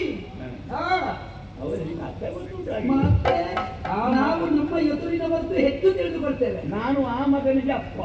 ಒಳ್ಳೆದು. ಅಂಥ ವೀರಾಭಿಮನ್ಯುವಿನ ತಂದೆ ನಾನು. ಅಭಿಮನ್ಯುವಿನ ತಂದೆಗೆ ನಮೋ ನಮಃ. ನನಗೆ ಈ ಕಾಲಕ್ಕೆ ನನ್ನ ಮಗ ಕಣ್ಣ ಮುಂದೆ ಇಲ್ಲ ಅಂತಾದ್ರು. ಅವನ ಅನುಭವದ ಅವನ ಪರಾಕ್ರಮದ ಕಥನಗಳು ನೆನಪಿನಲ್ಲಿ ಹಾಗೆ ಉಳಿದ ಕಾರಣವನ್ನು ನೆನಪಿಸುತ್ತಾ ನಾನು ಆನಂದವನ್ನು ಹೊಂದುವಂಥದ್ದು. ನನ್ನ ಪಿತೃತ್ವ ಸಾರ್ಥಕವಾಗಿದೆ ಮಗನೆಲ್ಲರಿದ್ರು ಬಿಡು. ಈ ಕಾಲಕ್ಕೆ ನನ್ನ ಮಗನೊಮ್ಮೆ ನೆನಪು ಮಾಡಿಬಿಟ್ಟು ನೀನು ನನಗೆ ಹಾಗೆ ಆನಂದ ಆದವು. ಅಲ್ಲ ಹೋರಾಟ ಮಾಡಿ ಎಂತೆಂತ ಕಾಳಗ ಮಾಡಿದವರು ಪ್ರದ್ಯುಮ್ನನೋ ವೃಷಕೇತನೋ ಮೊದಲಾದವರು ಅನುಸಾದವರು ಅಂಥವರನ್ನೆಲ್ಲ ನೀನು ಸೋಲಿಸಿದ್ದಿ ಅಂದಾಗ ಒಂದು ಅಭಿಮನ್ಯುವಿನ ನೆನಪಾಯ್ತು ನನಗೆ. ಯಾರಪ್ಪ ಈ ಹುಡುಗ ಅವರು ನೋಡ್ಬೇಕೊಮ್ಮೆ ಅಂತ ಆಯ್ತು. ಹಾಗಾಗಿ ಹೊರಟವರನ್ನು ನಿಲ್ಲಿಸಿ ಮಣಿಮಯವರನ್ನು ನಾನೇ ನನಜಕ್ಕೆ ಬಂದದ್ದು. ಸರಿ, ಸಡಗರ ಸಂಭ್ರಮದಿಂದ ಬಂದೆ. ನೋಡಿದೆ ನನ್ನ ಮುಖದಲ್ಲಿ ಕ್ರುದ್ಧತೆ ಉಂಟಾ? ಇಲ್ಲ. ಕೋಪ ಉಂಟಾ? ಅಲ್ಲಲ್ಲಿ ಒಂದೊಂದು ಬೆಳಿ ಕೂದಲು ಬಿಟ್ಟ ಬೇರೆ ಏನೂ ಇಲ್ಲ. ಇವುಗಳೆಲ್ಲ ಬೆಳ್ಳಗಾಗಿದೆ ಅಂತ ವಯಸ್ಸಾಯ್ತಲ್ಲ, ಅದು ನನ್ನವರಿಗೆ ಬೇಕಾಗಿ ಕಪ್ಪು ಮಾಡ್ತಾರೆ. ಒಳ್ಳೆ ಅವರು ಬಿಡುವುದಿಲ್ಲ ಕಪ್ಪು. ಹೀಗೆ ಹೊರಡುವರ್ದು ಅವರಿಗೆ ಬೇಸರ ಆಗ್ತದೆ ಮನೆಯವರಿಗೆ. ಯಾರು ಸಹ ಕೇಳಬೇಡ, ನಿನ್ನ ಮದುವೆ ಆಗಿದೆ ಗೊತ್ತುಂಟು. ಹಾಗಾಗಿಯೇ ಕೂದಲು ಬೆಳ್ಳಗಾದಕೊಂಡ ಪೌರುಷ ಇಂಗುತ್ತದೆ ಅಂತ ಭವಿಷ್ಯ ಕೂಡದು. ಹೆಬ್ಬುಲಿ ಒಂದು ವಯಸ್ಸಾಗಿ ಗವಿಯ ಒಳಗೆ ಕುಳಿತರು ಅದಕ್ಕೆ ಬೇಟೆಯಾಡುವ ಸಾಮರ್ಥ್ಯ ಇಲ್ಲ ಅಂತ ಅರ್ಥ ಇರುವಲ್ಲ. ಅಲ್ವೇ ಅಲ್ಲ. ಆ ಒಂದು ವಯಸ್ಸಾಗಿ ಹುತ್ತದೊಳಗೆ ಇದ್ರು ಅದರ ಹಲ್ಲಿನಲ್ಲಿ ವಿಷ ಇಲ್ಲ ಅಂತ ಅರ್ಥ ಇರುವ. ಒಳ್ಳೆ ಹುಣಸೆ ಹುಳಿಯೇ ಹೆಚ್ಚು ಹುಳಿ. ಹೌದಾ? ನಿಮಗೆ ಗೊತ್ತುಂಟಲ್ಲ. ಹಾಗಾಗಿ ನಿನ್ನನ್ನು ನೋಡ್ಬೇಕೆಂಬಂತ ಉದ್ದೇಶದಿಂದ ಬಂದೆ. ನೀನು ನನ್ನ ಮುಂದೆ ಮಾತಾಡಲಿಕ್ಕೆ ತೊಡಗಿದ್ದಿ. ನನ್ನ ಸಾಹಸ ಘಾತಗಳೆಲ್ಲವನ್ನು ಅರ್ಥ ಮಾಡಿಕೊಂಡಿದ್ದಿ. ಎಲ್ಲವನ್ನು ತೀರಂತ ನೀನು ಯಾಕಪ್ಪ ಹೀಗೆ ಮಾಡಿದ್ದಿ? ನನ್ನ ಬಗ್ಗೆ ಎಲ್ಲ ಗೊತ್ತಿದೆ. ನನಗೆ ಪಾಂಡವರ ಬಗ್ಗೆ ಗೊತ್ತಿದೆ. ಕೃಷ್ಣನ ಕೃಪೆಗೆ ಪಾತ್ರ ಆದಂತಹ ಪಾಂಡವರಲ್ಲಿ ವಿರೋಧ ಕಟ್ಟಿಕೊಳ್ಬೇಕು ಯಾಕೆ ಅಂತ ಹೇಳಿದ್ರೆ ಅರ್ಜುನನ ವಿಕ್ರಮವನ್ನು ಹೊರಗೆ ಹಚ್ಚಬೇಕು ಅಂತ ನೀನು ಹೊರಟಿದ್ದಿ. ಅರ್ಜುನನ ವಿಕ್ರಮವನ್ನು ಹೊರಗೆ ಹಚ್ಚಬೇಕಾದ ಯಾರು? ಅರ್ಜುನಗಿಂತಲೂ ವಿಶೇಷವಾದಂತಹ ಸಾಮರ್ಥ್ಯವುಳ್ಳವರು ಆದಂತಹ ಬೇಡರೋ ಭೀಷ್ಮಾಚಾರ್ಯರಂತವರು ಬೇಕಾದ ಕೃಷ್ಣಸ್ವಾಮಿ. ನೀನು ಮೊನ್ನೆ ಹುಟ್ಟಿದ ಹುಡುಗ ಕರಗತ ಆಗಿಲ್ಲ ಅಂತಲ್ಲ, ನಿನಗೆ ಇನ್ನೂ ಯೋಗ್ಯ ನಿರ್ದೇಶನ ಬೇಕು. ವಿರೋಚಿತವಾದಂತಹ ವಿದ್ಯೆ ಕರಗತವಾಗಿದೆ. ವಿದ್ಯೆ ಒಂದು ಕರಗತವಾದರೆ ಸಾಧನೆಗೆ ಯೋಗ್ಯ ನಿರ್ದೇಶನ ಕಾಲಕಾಲಕ್ಕೆ ಕೊಡಬೇಕು. ಖಂಡಿತ ಕೊಡಬೇಕು ಅಂತ ಅಂದ್ರೆ ನನ್ನಂತ ಒಬ್ಬ ವೃದ್ಧ ಯೋಧ ಅನುಭವ ಈ ರಂಗದಲ್ಲಿ ಮತ್ತೆ ಯುದ್ಧ ನಮಗೆ ಸಾಕಾಗಿ ಹೋಗಿದೆ. ಯುದ್ಧ ಕಡಿಮೆ ಆಗಿಲಿದ್ರೆ ನಾವು ದೇವರ ಪದ್ಯ ಸ್ವಲ್ಪ ಕಡಿಮೆ ಇರ್ಲಿದ್ದಲೇ ಹೊರಡುವಾಗ ಆದ್ರೆ ಪದಕ್ಕೆ ದುಡಿಯುವುದು ಬಿಡುವುದಿಲ್ಲ ಅಲ್ಲ. ಮತ್ತೆ ಕೊಟ್ಟ ಮೇಲೆ ನಮ್ಗೆ ಮರ್ಯಾದೆ ಬಿಡ್ಲಿಕ್ಕೆ ಆಗ್ತದೆ. ಆದ್ರೆ ನಿನ್ನಲ್ಲಿ ಅಂತಸ್ಥವಾಗಿರುವ ವೀರತ್ವ ಉಳಿಸಿಕೊಡ್ಬೇಕಲ್ಲ ಮೊದಲು ಮಾಡಿಕೊಂಡು ಬಂದದ್ದನ್ನು. ಇದು ಹೀಗೆ ಉಳಿಯಲಿ ಈ ವೇದಿಕೆ ಆಗ್ಲತ್ತ. ನಿನ್ನ ಹಾರೈಕೆ ಯಾವತ್ತೂ ನಿಲ್ಲ ಸಂತೋಷವೇ. ಬಂದಿದ್ದಾನೆ ನಿನ್ನನ್ನು ನಿಗಳು ಹೇಳುವುದು ಇಷ್ಟೇ. ನಿನ್ನನ್ನು ಯುದ್ಧ ಮಾಡುವಂತಹ ಮನಸ್ಸು ಖಂಡಿತ ನನಗಿಲ್ಲ. ಎಷ್ಟು ಪ್ರಯತ್ನ ಪಟ್ಟರು ಗಾಂಧೀವ ಎತ್ತುವ ಕಸು ನನ್ನ ಬಿಡಕ ಇಲ್ಲ ಅಂತಲ್ಲ. ಪ್ರತಿಸ್ಪರ್ಧೆ ನೋಡಿ ಅದು ಹಿಡಿಯುವುದು ನೋಡುವುದೆಲ್ಲ ತಪ್ಪುದು ನನಗೆ. ಅಂದ್ರೆ ಹಿಡಿಲಿಕ್ಕೆ ಅದು ಪ್ರಯೋಗ ಮನಸ್ಸು ಬರುವುದಿಲ್ಲ. ಮನಸ್ಸು ಸಿಂಜಿನ ಸೆಳೆದು ಬಾಣ ಬಿಡುವ ಪ್ರಯೋಗ ಮನಸ್ಸು ಬರುವುದಿಲ್ಲ. ಗಟ್ಟಿಯಾಗಿದೆ ಕುದುರೆ ಕಟ್ಟಿಯಾಗಿದಪ್ಪ. ಕಟ್ಟಿದವರೆಲ್ಲ ಯುದ್ಧ ಮಾಡಿ ಬೀಸಿಕೊಳ್ಬೇಕು ಅಂತ ಏನಿಲ್ಲ. ಪರ್ಯಾಯ ವಿಧಿ ಅವನಿಗೆ ತಪ್ಪಿನ ಅರಿವಾಗಿ ಅವನು ಕುದುರೆಯನ್ನು ಬಿಟ್ಟು ಕೊಡಬಹುದು. ಆ ಕಾಲಕ್ಕೆ ನಾವು ಯುದ್ಧ ಮಾಡಬೇಕು ಅಂತ ಹೇಳಿಲ್ಲ ಅಣ್ಣ. ಈಗ ನಿಮಗೆ ಬಿಟ್ಟು ಕೊಡುವ ಕ್ರಮ ಹೇಗೆ? ಬಿಟ್ಟು ಕೊಡ್ಬೇಕು. ನೀನು ಬಿಟ್ಟು ಕೊಡ್ಬೇಕು. ಮತ್ತೆ ಕಟ್ಟಿದ ತಪ್ಪಿ ಒಂದಿಷ್ಟು ಅಂತ ಕೊಡ್ಬೇಕು. ಯಾಕಂದ್ರೆ ದೇಣಿಗೆ ಕೊಡುವುದು ಯಾಕೆ ಗೊತ್ತುಂಟಾ? ಕೇವಲ ನಮ್ಮಲ್ಲಿ ಭಂಡಾರದಲ್ಲಿ ಇಲ್ಲ ಅಂತಲ್ಲ, ನಮ್ಮಲ್ಲಿ ಬೇಕಾದಷ್ಟು ಉಂಟು. ಆದ್ರೆ ಕೈಗೊಳ್ಳುವಂತ ಯಜ್ಞ ಕರ್ಮ ಕರ್ತೃ ಒಬ್ಬನಿಗೆ ಪುಣ್ಯ ದೊರಕುವುದಲ್ಲ. ಸಮಸ್ತ ಲೋಕಕ್ಕೆ ಪೃಥ್ವಿಗೆ ಲೋಕಕ್ಕೆ ದೊರೆತಂತ ಪುಣ್ಯ ಫಲ ಒದಗಿ ಬರ್ತದೆ. ಯಜ್ಞ ಕರ್ಮ ಅಂದ್ರೆ ಹಾಗೆ. ಹಾಗಾಗಿ ಎಲ್ಲರಿಗೂ ಪುಣ್ಯ ಬೇಕು ಅಂತಂದ್ರೆ ಏನ್ ಮಾಡ್ಬೇಕು? ಎಲ್ಲವರಂತಾದಂತಹ ದೇಣಿಗೆಯಲ್ಲಿ ಸಮರ್ಪಿಸಲ್ಕೊಳ್ಬೇಕು. ಅದಕ್ಕಾಗಿ ಹೇಳುದು ಕಟ್ಟಿದ ತಪ್ಪಿಗೆ ಅಭಿವೃದ್ಧಿ ಕೊಡುವುದು, ಕುದುರೆಯನ್ನು ನನ್ನ ಜೊತೆಗೆ ಬಿಟ್ಟು ಕೊಡುವುದು. ಮತ್ತೆ ನಿನಗೆ ಯುದ್ಧ ಮಾಡಲಿಕ್ಕೆ ಒಳ್ಳೆ ಹುಮ್ಮಸ್ಸು ಗೊತ್ತಾಯ್ತು. ಒಳ್ಳೆ ಯುವಕ ನಿನ್ನಂತ ಹೊಂತ ಗಾಡಿಗಳು ಬೇಕು ನನಗೆ. ನನ್ನಿಂದ ಮತ್ತೆ ಸಿದ್ಧಾಂತ ಮಾಡ್ಬೇಕಲ್ಲ. ನಾನು ಕಲಿತದ ಯಾರಿಗೆ ಹೇಳಿಕೊಡುದು? ಯಾರಿಗೆ ಒಂದು ಉಪ್ಪು ಸಿಕ್ಕುದಿಲ್ಲ ನನಗೆ ಅಂತ ಒಂದು ಪಾತ್ರತೆ ಬೇಕಾ ಬೇಡುವ ಹೇಳಬೇಕು. ಕೆಲವರಿಗೆ ಸಮಯವೇ ಇಲ್ಲ. ಹಾಗಾದ ಕಾರಣ ಯೋಗ್ಯನನ್ನು ಸಿದ್ಧಪಡಿಸಬೇಕು ಅಂತ ಉಂಟು. ನೀನು ಬಾ ನನ್ನ ಜೊತೆಗೆ. ನಿನ್ನಂತೆ ಮಾಡುವವರು ಸಿಕ್ಕಿಯಾರು, ನಿನ್ನಷ್ಟು ಸಂಗ್ರಹ ಮಾಡುವುದು ಕಷ್ಟ. ಆಗ ನನ್ನ ಜೊತೆಗೆ ಬಾ. ಬಂದಲ್ಲಿ ನಿನ್ನ ಸೇರಲು ಕೂಡಿಕೊಂಡು ಬಾ. ಇಂದು ನಮ್ಮನ್ನು ಕುದುರೆ ಕಟ್ಟುವ ದುಷ್ಟರು ಕೆಲವರೆಲ್ಲ ಇದ್ದಾರೆ. ಆ ಕಾಲಕ್ಕೆ ಅಲ್ಲಿ ಯುದ್ಧ ಪ್ರಸಂಗ ಒದಗಿತು ಅಂತಾದ್ರೆ ನಾನು ಯುದ್ಧ ಮಾಡಿದ್ರೆ ರಥಕ್ಕೆ ಕೂತ್ಕೊಳ್ತೇನೆ, ನೀನು ಮುಂದೆ ನಿಲ್ಲುದು ಪ್ರತಿಕನಾಗಿ. ಇಂಥ ಬಾಣ ಹೊಡೆ, ಇಂಥ ಆಘಾತ, ಇಂಥ ಪ್ರಯೋಗ, ಇಂಥ ವ್ಯೂಹದುರ್ಗ ಅಂತ ನಿನಗೆ ಹೇಳಿಕೊಟ್ಟು ನಿನ್ನನ್ನೊಂದು ಸಿದ್ಧ ಮಾಡಿಲ್ಲ. ನೀವೊಂದು ಕಾವಲು ಕಟ್ಟೆ ಆಗಿರ್ತೇನೆ. ನಾನು ಕಾವಲು ಕಟ್ಟೆ ಹಾಗೆ.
ವಲ್ಗುಣ, ವಿಜಯ, ಕಿರೀಟಿ, ದೀಪಸ್ಸು, ಶ್ವೇತವಾಹನ, ಜಿಷ್ಣು, ಕಿರೀಟಿ. ದಶನಾಮ ಹೇಳಿದ್ರೆ ಶುಭವೇ ಹಾಳಾಗೋದಿಲ್ಲ. ಕೇವಲ ಕಿರೀಟಿ ಅಲ್ಲ, ಏನು ಕೃಷ್ಣ, ಯಕ್ಷ ಕಿರೀಟಿ. ಕೃಷ್ಣ ಹೇಳಿದಂತೆ ದೇವಲೋಕದಲ್ಲಿ ಸಿಕ್ಕಿ ಬದುಕಿರುವುದು ಯಕ್ಷ ಕಿರೀಟಿ. ಅದೇ ಅಲ್ಲಿಂದ ಪಡ್ಕೊಂಡು ಬಂದೆ. ಆದ್ರೆ ನೀ ಕಿರೀಟಕ್ಕೆ ತಕ್ಕದಾದ ಮೌಲ್ಯವನ್ನೂ ನೀನು ತೆತ್ತವನೇ. ನಿವಾತ ಕವಚರ ವಧೆಯಿಂದ ಹಿಡಿದು ನಿನ್ನತ್ತಾದಂತಹ ಆಚಾರ ಶುದ್ಧತೆಯನ್ನು ಉಳಿಸಿಕೊಂಡ ಬಗ್ಗೆ ನಮಗೆ ಅಭಿಮಾನ ಉಂಟು. ಆದರೆ ಒಂದು ಶಾಪ ಸಿಕ್ಕಿತಂತೆ. ಯಾರಿಗೆ ದೊಡ್ಡದಲ್ಲ, ಊರ್ವಶಿ ಶಾಪ. ಊರ್ವಶಿ ಶಾಪ ನಮಗೆ ಉಪಕಾರಕ್ಕಾಗಿದೆ. ಮಧ್ಯಾಹ್ನದ ಹೊತ್ತಿಗಾಗುವಾಗ ನೆತ್ತಿಗೆ ಇದು ಕಿರಣ ಬೀಳುವಾಗ ಸ್ವಲ್ಪ ಈಗಲೂ ಉಂಟ ಅಂತ ನಿನಗೆ ಮೌಢ್ಯ. ಯಾಕೆ ಅದು ನಾನು ಕೃಷ್ಣ ಸ್ವಾಮಿಯ ಮುಂದೆ ಹೇಳಿದ್ದೇನೆ. ಅದೇ ಅಲ್ವೇ ನಿನ್ನ ನಿನ್ನ ಮಾತನ್ನು ಕೇಳುತ್ತೇನೆ. ಆದ್ರೆ ಈಗ ದೇವರೇ ಇಲ್ಲಲ್ಲ. ದೇವರಿಲ್ಲ ಒಬ್ಬ ಜೀವನನ್ನು ಹಿಡ್ಕೊಂಡು ಬಂದಿದ್ದೀಯಲ್ಲ ಸಾರಥಿಯಾಗಿ. ನನಗೆ ಆದರ್ಶ ಸೀತಾರಾಮಚಂದ್ರ ಅವ ಕಣ್ಣ ಮುಂದೆ ಇದ್ದಾನೆ. ಹೌದಪ್ಪ, ನೀನು ಆದರ್ಶ ಅಂತ ಸೀತಾರಾಮಚಂದ್ರನನ್ನು ಹೇಳ್ಬಹುದು. ಆದ್ರೆ ನನಗೆ ಪಿತೃವಾಕ್ಯ ಪರಿಪಾಲನೆಗೆ ಸೀತಾರಾಮರೇ ಆದರ್ಶ. ಆದ್ದರಿಂದ ಅವರ ಆದರ್ಶವನ್ನು ನಾವು ಮೀರುವವರಲ್ಲ. ಆದರೆ ನಿನ್ನಲ್ಲಿ ಯಾಕೆ ಆಡಿದ ಬಲ್ಲೆಯ ನಿಂದ ನೆನಪೇನೆ ನಿನ್ನ ಮೂಢ. ಈಗ ನಾನು ಮಾತಾಡಿ ಮೂಢನಾಗಿ ಖಂಡಿತ ನಿನಗೆ ಯಾಕೆ ನನ್ನ ವಾಕ್ಯ ಸರಣಿಯಲ್ಲಿ ನನ್ನ ವ್ಯಾಕರಣದಲ್ಲಿ ಏನು ದೋಷ ಹೇಳಲ್ಲ. ಆಗದು ಪ್ರಯೋಗ ಮಾಡಿದ್ದೀರಿ. ಆಡಿದ ಮಾತಿನಲ್ಲಿ, ತೋರಿಸಿದ ಹಾದಿಯಲ್ಲಿ, ಕೇಳಿದ ಕೇಳಿಕೆಯಲ್ಲಿ, ಕೊಟ್ಟ ಹೇಳಿಕೆಯಲ್ಲಿ ವ್ಯತ್ಯಾಸವೇ ಕಾಣುತ್ತಾ ಉಂಟಲ್ಲ. ಒಂದು ಸಂದರ್ಭದಲ್ಲಿ ಜಂಬೂಫಲ ವೃತ್ತಾಂತದಲ್ಲಿ ನೀನೇ ಆಡಿದೆಯಂತೆ. ಎಳೆ ಹುಲ್ಲುಗಾವಳನ್ನು ಕಂಡಾಗ ಗೋವುಗಳು, ಕಳೆದು ಹೋದಂತಹ ಗಂಡನು ಬಂದಾಗ ಹೆಂಡತಿ, ಮಿಷ್ಟಾನ್ನ ಭೋಜನವನ್ನು ಕಂಡಾಗ ಬ್ರಾಹ್ಮಣರು ಹೇಗೆ ಸಂತೋಷ ಪಡುತ್ತಾರೋ ಕೃಷ್ಣಾಮ ಮರಣೋತ್ಸವ ಅಲ್ವೇ, ಅಂತಹ ಒಬ್ಬ ನೀನು ಇಂದು ರಣಧಾರಣಿಯಲ್ಲಿ ಬಂದು ಯುದ್ಧ ಎಂದಾಗ ಹೋರಾಟ ಮಾಡಬೇಕಾದವ. ಒಂದು ಕಾಲದಲ್ಲಿ ನನ್ನ ಪ್ರಾಯದಲ್ಲಿ ವೀರ ತುಪ್ಪದನ್ನು ಕಟ್ಟಿ ತಂದ ನಿನ್ನ ಹೆಗ್ಗಳಿಕೆಯನ್ನು ನಿನ್ನವರೇ ಹಾಕಿಕೊಂಡು ಬಂದರು. ನಿನ್ನ ಬಾಲ್ಯ ಈಗ ನಿನ್ನ ಆಗಿರುವಾಗ ನಾನೇನು ಅಂತ ತೋರಿಸುವುದಕ್ಕೆ ಬಂದದ್ದು. ಇದು ನಿಮ್ಮ ಸಮಸ್ಯೆ. ಅದೇ ನಮ್ಮ ಕಾಲದಲ್ಲಿ ನೋಡಬೇಕಾಗಿತ್ತು. ಈ ಕಾಲದವರು ಏನು ಮಾಡಿದ್ರು ನಿಮಗೆ ಪಥ್ಯ ಹೌದೌದು. ಅದೇ ಅದೇ ಹೇಳಿದ್ದು. ಮುಂದೆ ನಿನ್ನ ಪ್ರಾಯಕ್ಕೆ ಬರುವಾಗ ನಮ್ಮ ಬಗೆಗೂ ಹೇಳ್ತಾರೆ ಅವರೊಂದು ಆ ಕಾಲದಲ್ಲಿ ಹೇಗೆ ಇದ್ರು. ಆದ್ದರಿಂದ ಈ ಕಾಲಕ್ಕಾಗುವಾಗ ನೀವು ಯೋಚನೆ ಮಾಡಬೇಕು. ನನ್ನ ಕಾಲದಲ್ಲಿ ಇದ್ರು ಈಗ ನನ್ನ ಕಾಲದಲ್ಲಿ ಇದ್ದಾರೆ ಎನ್ನುವುದನ್ನು ತೋರಿಸುವುದಕ್ಕೆ ನನ್ನ ಕ್ಷೇತ್ರಕ್ಕೆ ಬಂದವ ನಾನು. ಮೂಢ ನೆಂಬೆನೆ ನಿನ್ನ ರೂಢಿಯ ಭಟ್ಟನೆಂದು ಆಡಿಕೊಂಡರು ಕೆಲವರು. ರೂಢಿ ಬಂದ ಭಟ ಅಲ್ವೇ, ರೂಢಿಸಿಕೊಂಡ ಭಟ್ಟನು ನೀನು. ಹೌದು, ಪ್ರತಿ ತಮ್ಮನಾಗಿ ನೀ ಮಾಡಿದ ಸಾಧನೆಯ ಬಗ್ಗೆ ನಾ ಕೇಳಿ ಬಲ್ಲವ. ಬಾಲತನದಿಂದ ಹಿಡಿದು ಈ ಪ್ರಾಯದವರೆಗೂ ನಿನ್ನ ಸಾಧನಾ ಸಂಪುಟ ಏನುಂಟು ಅದರ ಬಗ್ಗೆ ನಮಗೆ ಗೌರವ ಉಂಟು. ಅಂತಹ ನೀನು ನಡೆಯಬಹುದಾದ ಯಜ್ಞ ಪ್ರಕ್ರಿಯೆಯಲ್ಲಿ ಹಯ ಬಿಡು, ದಣ ಕೊಡು ಅಂತ ಕೇಳ್ತಿಂತಾದ್ರೆ ನಿನ್ನನ್ನು ದ್ವಿಜ ಅಂತ ಹೇಳಲೇ? ಕ್ಷತ್ರಿಯರು ದ್ವಿಜ. ಈಗ ದ್ವಿಜರಲ್ಲಿ ಯಾವುದು ಅಂತ ಉಂಟು? ಬೇಡುವ ಬ್ರಾಹ್ಮಣರು. ಬ್ರಾಹ್ಮಣರು ಬೇಡುವುದು ಅದು ಅವರಿಗೆ ಧರ್ಮ. ನಾವು ಬ್ರಾಹ್ಮಣರ ವೇಷವನ್ನು ಕಲೆಗೆ ಮಾಡಿದವು. ಅದೇ ಈಗ ಧರ್ಮ ಅಂತ ಹೇಳಿದ್ರು ಅಣ್ಣ ಧರ್ಮದ. ಈಗ ಅದನ್ನೇ ಮಾಡ್ತೀವೋ ಅಂತ. ಯಾಕೆ ಈಗ ಬೇಡುತ್ತಾ ಇದೆಯಲ್ಲ, ಮತ್ತೆಂತದ್ದು? ನಿನ್ನ ಉಳಿವಿಗಾಗಿ ನಾನು ನಿನ್ನ ಶ್ರೀಮಂತ ಬೇಡಿಕೆ, ಧನವ ಕೊಡು, ಕಪ್ಪ ಹಯವ ಬಿಡು. ಬಿಟ್ಟುದರಲ್ಲಿ ಶ್ರೀಮಂತ ಬಿಟ್ಟುಕ ಬೇರೆ, ಬಿಟ್ಟುಕ ಬೇರೆ ಇಲ್ಲ, ಕಾರಣ ದೇಣಿಗೆ ಕೇಳುವ ಕ್ರಮ ಹಾಗೆ. ಬೇಡುವುದೇ ಅದನ್ನು ದೇಣಿಗೆ ಎನ್ನುವ ವಿಶೇಷಾರ್ಥದಲ್ಲಿ ಬಿಂಬಿಸುವುದು. ಆದ್ದರಿಂದ ಕೊಡುವುದು ನಾವು, ಪಡೆಯುವುದು ನೀವು. ಈ ಕಾಲಕ್ಕಾಗುವಾಗ ನೀ ಬೇಡಲು ದ್ವಿಜನಲ್ವಲ್ಲ, ದ್ವಿಜನೇ. ದ್ವಿಜ ಅಂತ ಹೇಳಿದ್ದಲ್ಲ, ಪ್ರಶ್ನಾರ್ಥಕ. ಆದ್ದರಿಂದ ಸ್ಥಿತಪ್ರಜ್ಞನಾದ ಪಾರ್ಥ ಮತ್ತೊಮ್ಮೆ ಪ್ರಜ್ಞಾವಂತನಾಗಿ ಯೋಚನೆ ಮಾಡು. ನಿನ್ನವರು ಇಷ್ಟು ಮಂದಿಯನ್ನು ಗೆದ್ದ ಒಬ್ಬ ಸುಧನ್ವ ಯಾವ ಕಾಲಕ್ಕೂ ಕಟ್ಟಿದ ಹಯವನ್ನು ಬಿಡಲಾರ, ಆ ಕಪ್ಪ ಕೊಡಲಾರ, ಇಟ್ಟ ಅಡಿಯನ್ನು ಯಾವ ಕಾರಣಕ್ಕೂ ಹಿಂದಿಡಲಾರ. ಯಾಕೆ?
ನಾನು ಹಾಗಲ್ಲ, ಸುಧನ್ವ ನಾಮಕ. ನೋಡಿದ್ಯಾ? ಒಬ್ಬ ಶಾರ್ಂಗಧಾರಿ, ಮತ್ತೊಬ್ಬ ವಿನಾಕಧರ. ಶ್ರೀರಾಮಚಂದ್ರಮನ ಕೈಯಲ್ಲಿ ತಂದೆ ಕೋದಂಡ. ಹೌದಾ? ಕೋದಂಡ ದೀಕ್ಷಾ ಅಗ್ನಿದೇವನಿಗೆ ಮೆಚ್ಚಿಕೊಟ್ಟಂತಹ ಗಾಂಧೀವಧರ. ಉತ್ತಮವಾದಂತಹ ಧನುವನ್ನು ಹೊಂದಿರುವುದರಿಂದಾಗಿ ನನಗೆ ಸುಧನ್ವ ಅಂತ ಹೆಸರು. ಒಳ್ಳೆಯದು. ಮಹಾವಿಷ್ಣುವನ್ನು ಕೊಂಡಾಡುವಲ್ಲಿ ಹೇಳ್ತಾರೆ ಸುಧನ್ವ ಖಂಡವರುಷೋ. ಹಾಗಾಗಿ ನೀನು ಹೆಸರಿನಿಂದ ಮಾತ್ರ ಸುಧನ್ವ, ನಾನು ಹಾಗಲ್ಲ, ಅನ್ವರ್ಥವಾಗಿರುವಂಥವನು. ಯಾಕೆ ಹೇಳಿದೆ ನಾನು ದ್ವಿಜನ ಅಂತ ಕೇಳಿದೆಯಲ್ಲ, ನಿನ್ನ ಹಾಗಿರುವ ಪರಿಧಿಯಾತ್ಮಕವಾದ ಚಂಪಕಾವತಿಗೆ ನಾವು ದೊರೆಗಳಲ್ಲ. ಮತ್ತೆ ಅಖಂಡ ಆರ್ಯಾವರ್ತಕ ಚಕ್ರವರ್ತಿ ಮನೆತನ ನಮ್ಮದು, ಅಲ್ಲಿಂದ ಕಾಲ ಕಳೆಯುವವರು. ಹಾಗಿರುವಾಗ ಯಾವ ಪ್ರದೇಶವನ್ನು ಸೇರಲಿ ನಾವು ಅಲ್ಲೇ ಮರ್ಯಾದೆಗೆ ಗೌರವಕ್ಕೆ ಧಕ್ಕೆ ಬರುವ ಹಾಗೆ ವ್ಯವಹರಿಸಕೂಡದು. ಅಲ್ಲೇ ಕುರಗ ಕಟ್ಟಿದ್ದಾರೆ ಕೆಲವರು, ಕಟ್ಟಿ ನಮ್ಮಂತ ಯೋಗ್ಯತೆ ನಷ್ಟ ಮಾಡಿಕೊಡ್ತಾರೆ. ಆ ಕಾಲಕ್ಕೆ ಅವರೇ ಒಂದು ಕಪ್ಪ ಕಾಣಿ ಕಪ್ಪಿಸಿ ಕುರಗವನ್ನು ಕೊಟ್ಟ ಕಥೆ ಉಂಟು. ಹೋದಲ್ಲಿ ಕಾಲ್ಕೇರು ಸಮರ ಮಾಡುವುದಲ್ಲ, ಅಲ್ವೇ ಅಲ್ಲ, ಸಮರ ಸಮರ ಸಮರ. ಜೀವನವೇ ಹೋರಾಟ ನಾನು ನಿಜ. ಹಾಗಾಗಿ ನಮಗೆ ಸಾಕು ಸಾಕುದಾಗಿದೆ, ಮಾಡ್ಲಿಕ್ಕೆ ಹೆದರ್ತೇನೆ ಅಂತ ಅರ್ಥ ಅಲ್ಲ. ಈಗ ಇಲ್ಲಿ ಬಂದಾಗ ನೀವು ತಿಳಿಯೇ ಇದ್ದಾಗ ಪಾಂಡವರ ಕುರಿತಾಗಿ ಕೃಷ್ಣಕೃಪೆ ವಿಚಾರವಾಗಿ ನಾನು ಹೇಳಿದಾಗ ಏನು ಬುದ್ಧಿ ತಂದುಕೊಳ್ಳುವುದಿಲ್ಲ ಅಂತ ತೀರ್ಮಾನ ಎಲ್ಲಿಯಾದ್ರು ಸರಿಯಪ್ಪ ಮಾಡಿದ ಅಪರಾಧ ಆಯ್ತು ನನಗೆ ತೋರಲಾಗುತ್ತ ಇಲ್ವಲ್ಲ. ಹಾಗೆ ತೋರಿ ನೀನು ಕೊಟ್ಟಂತಾದ್ರೆ ಯುದ್ಧ ಪ್ರಸಂಗ ನಿಲ್ತದೆ. ಅದಕ್ಕಾಗಿ ಇಷ್ಟು ಮಾತನಾಡಿದೆ. ಭೂತಳದಲ್ಲಿ ಸಾರಿಕೊಳ್ಳುವುದು ರಾಜನೀತಿ. ಚಕ್ರವರ್ತಿ ಪೀಠವನ್ನೇ ಇರುತ್ತಾ ನಾವು ಅಂದ್ರೆ ಧರ್ಮದ ಅವನ ಪ್ರತಿನಿಧಿಯಾಗಿ ಬಂದವನು ನಾನು. ಒಳ್ಳೆಯದು, ಅವನ ಆದರ್ಶದಂತೆ ನಾನು ವ್ಯವಹರಿಸಬೇಕಾಗುತ್ತದೆ. ನೀನು ಕಳೆದ ಇವೆಲ್ಲ ಕಥೆಯೊಮ್ಮೆ ನೆನಪು ಮಾಡು. ರಾವಣ ಬದಾರಹಣೆ ಆಗಿದ್ದವು, ಅವನನ್ನು ಕೊಲ್ಲಬೇಕಷ್ಟೇ. ಆದರೂ ರಾಮದೇವರು ಮಾಡಿದ್ರು, ಸಂಧಾನ ವ್ಯವಸ್ಥೆ ಮಾಡಿ ಅಂಗದ ಸಂಧಾನ. ಹೌದಾ? ಆ ಫಲಕಾರಿಯಾಗಿ ಮತ್ತೆ ಯುದ್ಧ ನಡಿ. ಯುದ್ಧ ನಡೆದ ಕಾಲಕ್ಕೂ ನೀವು ಹೇಳ್ತೀಗ ಯುದ್ಧ ರಂಗ ಬಂದ ಮೇಲೆ ಮತ್ತೆ ಯಾಕೆ ನೀತಿ ಕೇಳಿದರೆ ಬೇರೆ ಬಗ್ಗೆ ಹೇಳ್ತಾನೆ. ಅದಕ್ಕೆ ನಾನು ಹೇಳಿದ್ದು ರಣರಂಗದಲ್ಲಾದ್ರೂ ರಾವಣನಿಗೆ 3 ಸುಕುಮಾರಿ ರಾಮದೇವರು ನೀತಿ ಹೇಳಿಲ್ವ? ಹೇಳಿದ್ದಾರೆ. 3 ಸಲವು ಬಾಣ ಪ್ರಯೋಗದ ಮೂಲಕವಾಗಿ ಮಂಡೋದರಿ ಅಂತಃಪುರಕ್ಕೆ ಹೋಗಿ ಬೀಳುವ ಹಾಗೆ ಮಾಡಿದ್ದಾನೆ. ನಿಜ. ಇನ್ನಾದ್ರೂ ಬುದ್ಧಿ ತಂದುಕೋ ರಾವಣ ಅಂತ. ಅವನಿಗೆ ಬರ್ಲಿಲ್ಲ, ನಿನಗೆ ಹೋಗಲಿ. ಹಾಗಾಗಿ ರಣರಂಗವಾದರೂ ನಿನಗೆ ಹೇಳ್ತಾ ಇದ್ದೇನೆ, ಭೂತಳದಲ್ಲಿ ಸಾರಿ ಕೊಲ್ಲುವುದು ರಾಜನೀತಿಯ ಧರ್ಮ. ನಿನಗೆ ಅರ್ಥ ಆಗುವುದಿಲ್ಲ. ಯಾಕೆ? ನೀನು ಹುಡುಗ. ನಮ್ಮ ಬುದ್ಧಿ ಮಾತುಗಳು ನಿನಗೆ ಅರ್ಥ ಆಗಲಿಕ್ಕಿಲ್ಲ. ಯಾವ ಪ್ರಾಯಕ್ಕೆ ಯಾವುದು ಬೇಕೋ ಅದನ್ನೇ ಕೊಡಬೇಕು. ಎಲ್ಲ ಸರಿಸಮಾನರಲ್ಲಿ ವ್ಯವಹಾರ ಅದು. ನಿಜ. ಮಗು ಆದ ಕಾರಣ ಸಂಧಾನಕ್ಕೆ 60 ದಾಟಿದವ, ನೀನೊಂದು 25ರ ಹರೆಯದವ. ನಿನಗೆ ನಾನು ಹೇಳುವಾಗ ಪತ್ತೆ ಆಗ್ಲಿಕ್ಕೆ ನೀ ಮುದುಕರದ್ದು ಮುಗಿಲಿಕ್ಕಿಲ್ಲ ಯಾರು ಕೇಳುದಲ್ಲ. ಬೇಡ, ನಾವು ಮುದುಕರೇ ಮಾತಾಡಿಕೊಳ್ತೇವೆ. ಬಹುಶಃ ನಿನ್ನ ಅಪ್ಪ ಇದ್ದಾನಲ್ಲ, ಹೌದು, ವಯಸ್ಸು ಸಾಮಾನ್ಯ ನನ್ನಷ್ಟೇ ಆಯ್ತು ಕಾಣ್ತದೆ, ಅಲ್ಲ ಹೆಚ್ಚಾಗಿರ್ಬೋದು. ಅವನನ್ನು ಬರ್ಲಿಕ್ಕೆ ಹೇಳು. ನಾನು ಅವನು ಕುಳಿತು ಒಂದು ಸತ್ಸಂಗ ಒಂದು ಮಾತಾಡ್ತೇವೆ. ನನ್ನ ಮಾತು ಅವನಿಗೆ ಅರ್ಥ ಆಗಿದೆ, ಸತ್ಸಂಗದಲ್ಲಿ ಅರ್ಥ ಆಗಿದ್ದಾರೆ. ಯಾವನಿಗಾದ್ರೂ ಅರ್ಥ ಆಗ್ತದೆ. ಬುದ್ಧಿಯ ತಿಳಿದಿರುವುದೇ ಸತ್ಸಂಗ. ಉತ್ತಮರ ಜೊತೆಗೆ, ಮಹಾತ್ಮರ ಜೊತೆಗೆ, ಸತ್ಪುರುಷರ ಜೊತೆಗೆ ಸ್ವಲ್ಪ ಹೊತ್ತು ಕಾಲ ಕಳೀತು ಅಂತಾದ್ರೆ ಚಿತ್ತ ಹಗುರ ಆಗುತ್ತದೆ. ಆವಾಗ ಅವನೇ ತೀರ್ಮಾನಕ್ಕೆ ಬರ್ತಾನೆ. ಅದಕ್ಕಾಗಿ ಹೇಳಿದ್ದು, ನೀನು ಬಿಲ್ಲುವಾಣಲ್ಲಿ ಇಟ್ಕೊಂಡು ಒಮ್ಮೆ ಮನೆಗೆ ಹೋಗು, ಅಪ್ಪನನ್ನು ಬರ್ಲಿಕ್ಕೆ ಹೇಳು. ನಾನು ಅಂಥದ್ರಲ್ಲಿ ಮಾತಾಡ್ತೇನೆ, ನಮ್ಮೊಳಗೊಂದು ವ್ಯವಹಾರ ನಡೆಯುತ್ತದೆ, ಮತ್ತೆ ಯುದ್ಧ ಬೇಕಾಗುವಾಗ ನಿರ್ಣಯ ಆಗುತ್ತದೆ. ಅದ ಕಾರಣ ನೀವು ಬೇಕಾದ್ರೆ ಅಪ್ಪನು ನಿವೃತ್ತನಾಗಲಿಲ್ಲ, ನೀವು ನಿವೃತ್ತನಾಗಲಿಲ್ಲ. ನಿವೃತ್ತನಾಗಲಿಕ್ಕೆ ಬಿಡಬೇಕಲ್ಲ, ಪ್ರವೃತ್ತಿಯಲ್ಲಿ ನಾನು ಕೇಳುದು. ಇಂಥವ್ರ ಜೊತೆಗೆ ಇರುವಾಗ ನಿವೃತ್ತಿ ಆಗಲಿಕ್ಕೆ ಮನಸ್ಸು ಬಂದಿತ್ತು. ಅಲ್ಲ, ನೀನು ನಾನು ಹೋಗುವುದಿಲ್ಲ ಅಂತ ನನಗೆ ಎಪ್ಪಿಸುವುದು. ಧರ್ಮರಾಯನಂತವನ ಜೊತೆಗಿದ್ದ ನಿನ್ನ ಅಭಿಮಾನಕ್ಕೆ ಯಾವತ್ತೂ ನಮ್ಮ ಆಕ್ಷೇಪ ಇಲ್ಲ. ಈ ಸಲ ಒಳ್ಳೆ ರಭಸ ಉಂಟು ಇವನಿಗೆ ಅಂತ ಹೇಳ್ತಾರೆ. ಹೌದಾ? ಅದು ವಿಷಯ ನನಗೆ ಗೊತ್ತಿಲ್ಲ, ಸತ್ಯವೇ, ನನಗೆ ಗೊತ್ತಾಗುದಿಲ್ಲ. ಮಾನಸಿಕ ರಭಸ ಇದ್ರೆ ಇವತ್ತೇನಬೇಕಷ್ಟೇ. ಮಾನಸಿಕವಾದ ನೆಮ್ಮದಿ ಎಲ್ಲುಂಟೋ ಅಲ್ಲಿ ರಭಸ ತನ್ನಿಂದ ತಾನೇ ಎದ್ದು ಬರ್ತದೆ. ಮಾನಸಿಕ ಖಿನ್ನತೆಗೆ ಯಾವುದು ಕಾರಣವಾಗುತ್ತದೋ ಅದು ಅವನನ್ನು ತಾನಾಗಿ ಹಿಂದೆ ಸೆಳೆಯುತ್ತದೆ. ನಾನೊಂದು ಅಜ್ಞಾತವಾಸದಲ್ಲಿ ಇದ್ದವ, ನೆನಪಾಯ್ತು. ಈಗ ಸ್ವಲ್ಪ ಜ್ಞಾತವಾಗುವುದಕ್ಕೆ ಒಂದು ಮಾತು ಹೇಳ್ತೇನೆ. ಜ್ಞಾತ ಆಗುದಿಲ್ಲ, ಅಜ್ಞಾತ ಆಗುದಿಲ್ಲ, ಜ್ಞಾತ ಆಗುತ್ತೆ. ಜ್ಞಾತ ಆಗಬೇಕು ಅಂತಿದ್ರೆ ಇದು ಯುದ್ಧ ಕ್ಷೇತ್ರ. ನನ್ನಪ್ಪ ತಿಳಿದು ನನಗೆ ಆಹ್ವಾನವಿಟ್ಟಿದ್ದಾನೆ, ಸೇನಾಧ್ಯಕ್ಷ ಪದವಿಯನ್ನು ಕೊಟ್ಟಿದ್ದಾರೆ. ಮೊದಲು ನೀವು ರನ್ನ ತುಪ್ಪಲಿಗೆ ಏರು, ಮತ್ತೆ ಮೇರುವನ್ನಡುವ ಪ್ರಯತ್ನ ಮಾಡು. ಮಗನ ಸೋಲಿಸಿ ಅಪ್ಪನನ್ನು ಬರೆದು ಹುಡುಗ ಅಂತ ಮಾತಾಡಿದ್ರೆ ತಲೆ ಮೀರಿ ಮಾತಾಡ್ತಾರೆ.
ವಿಖ್ಯಾತ ಕುರುಕ್ಷೇತ್ರ ರಣಧಾರುಣಿಯಲ್ಲಿ ಅತಿರಥ ಮಹಾರಥರಲ್ಲಿ ಕಾಳಗವನ್ನು ಹಿಡಿದಂತಹ ಕಾಸು ನಮ್ಮ ಭುಜದಲ್ಲಿ ಜೀವಂತವಾಗಿಲ್ಲ.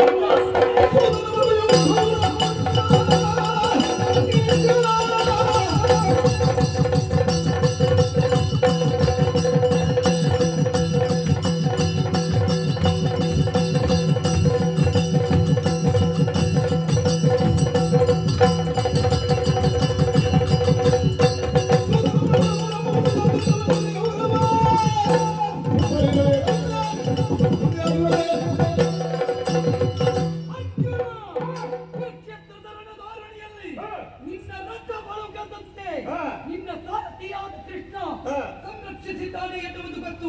ಸೂತನ ಬಂದೆಯಲ್ಲದೆ ವಿಶ್ವದ್ರೋಣಾದಿಗಳು ಇವತ್ತು ಹುಲು ಸಾರಥಿಯ ಜೊತೆಯಲ್ಲಿ ಸುತನ್ಮನ ಗೆಲ್ಲಲಾಗುವುದೇ? ನಿನಗೆ ಸಾಕು, ಇವನೇ ಸಾಕ, ಇವನೇ ಸಾಕು. ಅವ ಸಾಕ, ಅವ ಬೇಕಂತ ನಾ ತೋರಿಸ.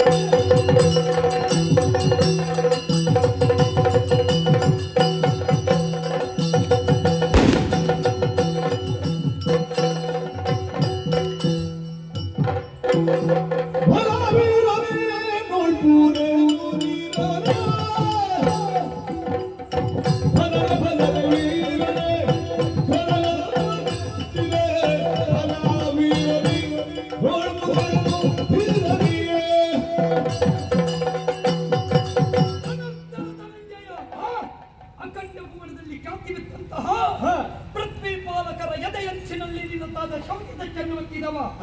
ಈ ಕಾಲಕ್ಕಾಗುವಾಗ ನಿಮಗೆಲ್ಲ ನಮ್ಮಂತಹವರು ಹುಡುಗರು ಅಂತ ಕಾಣುವುದು. ಹುಡುಗರ ಮುಂಭಾಗದಲ್ಲಿ ನೆಲನೋಟಕ್ಕನಾಗುವ ಸ್ಥಿತಿ ನಿರ್ಮಾಣವಾಗಿದೆ.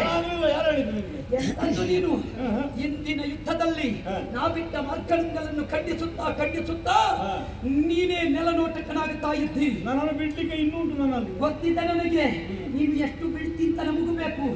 ನಮಗೆ ಯಾಕೆ ಇನ್ನು ನಮಗೊಂದು ನಿರೀಕ್ಷೆ ಉಂಟು. ಇಷ್ಟು ಹೊತ್ತಿಗೆ ಇಂಥದ್ದಾಗಬೇಕು ಅಂತ. ಅದಕ್ಕೆ ಬೇಕಾಗಿ ಭರಿಸುವವನನ್ನು ಭರಿಸಬೇಕು ಅಂತಿದ್ರೆ ನಿನ್ನ ರಥದಲ್ಲಿ ನೀವು ಕೆಲವರಿಗೆ ಒಂದೊಂದು ಜಾಗ ಕೊಡ್ತೀರಿ. ಹೋಗಿ ದೇವರು ಕೂತ್ಕೊಳ್ಳುವ ಜಾಗದಲ್ಲಿ ಇವ ಕೂತ್ಕೊಳ್ಳುವುದಾ? ಎಂತದ್ದು ನೀ ಸಾಮಾನ್ಯ ಗೊತ್ತಿ. ಇವ ಎಲ್ಲಿ ಹೋಗಬೇಕು ಅಂತ ನೀ ಹೇಳುವುದಲ್ಲ, ಹೋಗಬೇಕಾದಲ್ಲಿಗೆ ನಾವು ಕಲಿಸ್ತೇನೆ.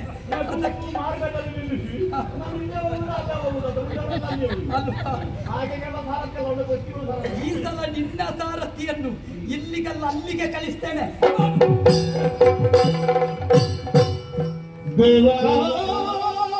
ಕೃಷ್ಣ ನೀನು ನಮ್ಮ ಭಾವನೆಯೊಂದು ಜಗದಿ ಕೋರಿ ರಂಗವನ್ನು ಬಿಡಿದು ಜೀವಿಸಿದವನಯ್ಯೇ. ಕೋರಿ ರಂಗವನ್ನು ಬಿಡಿದು ಜೀವಿಸಿದವನಯ್ಯ ಮುಂದೆ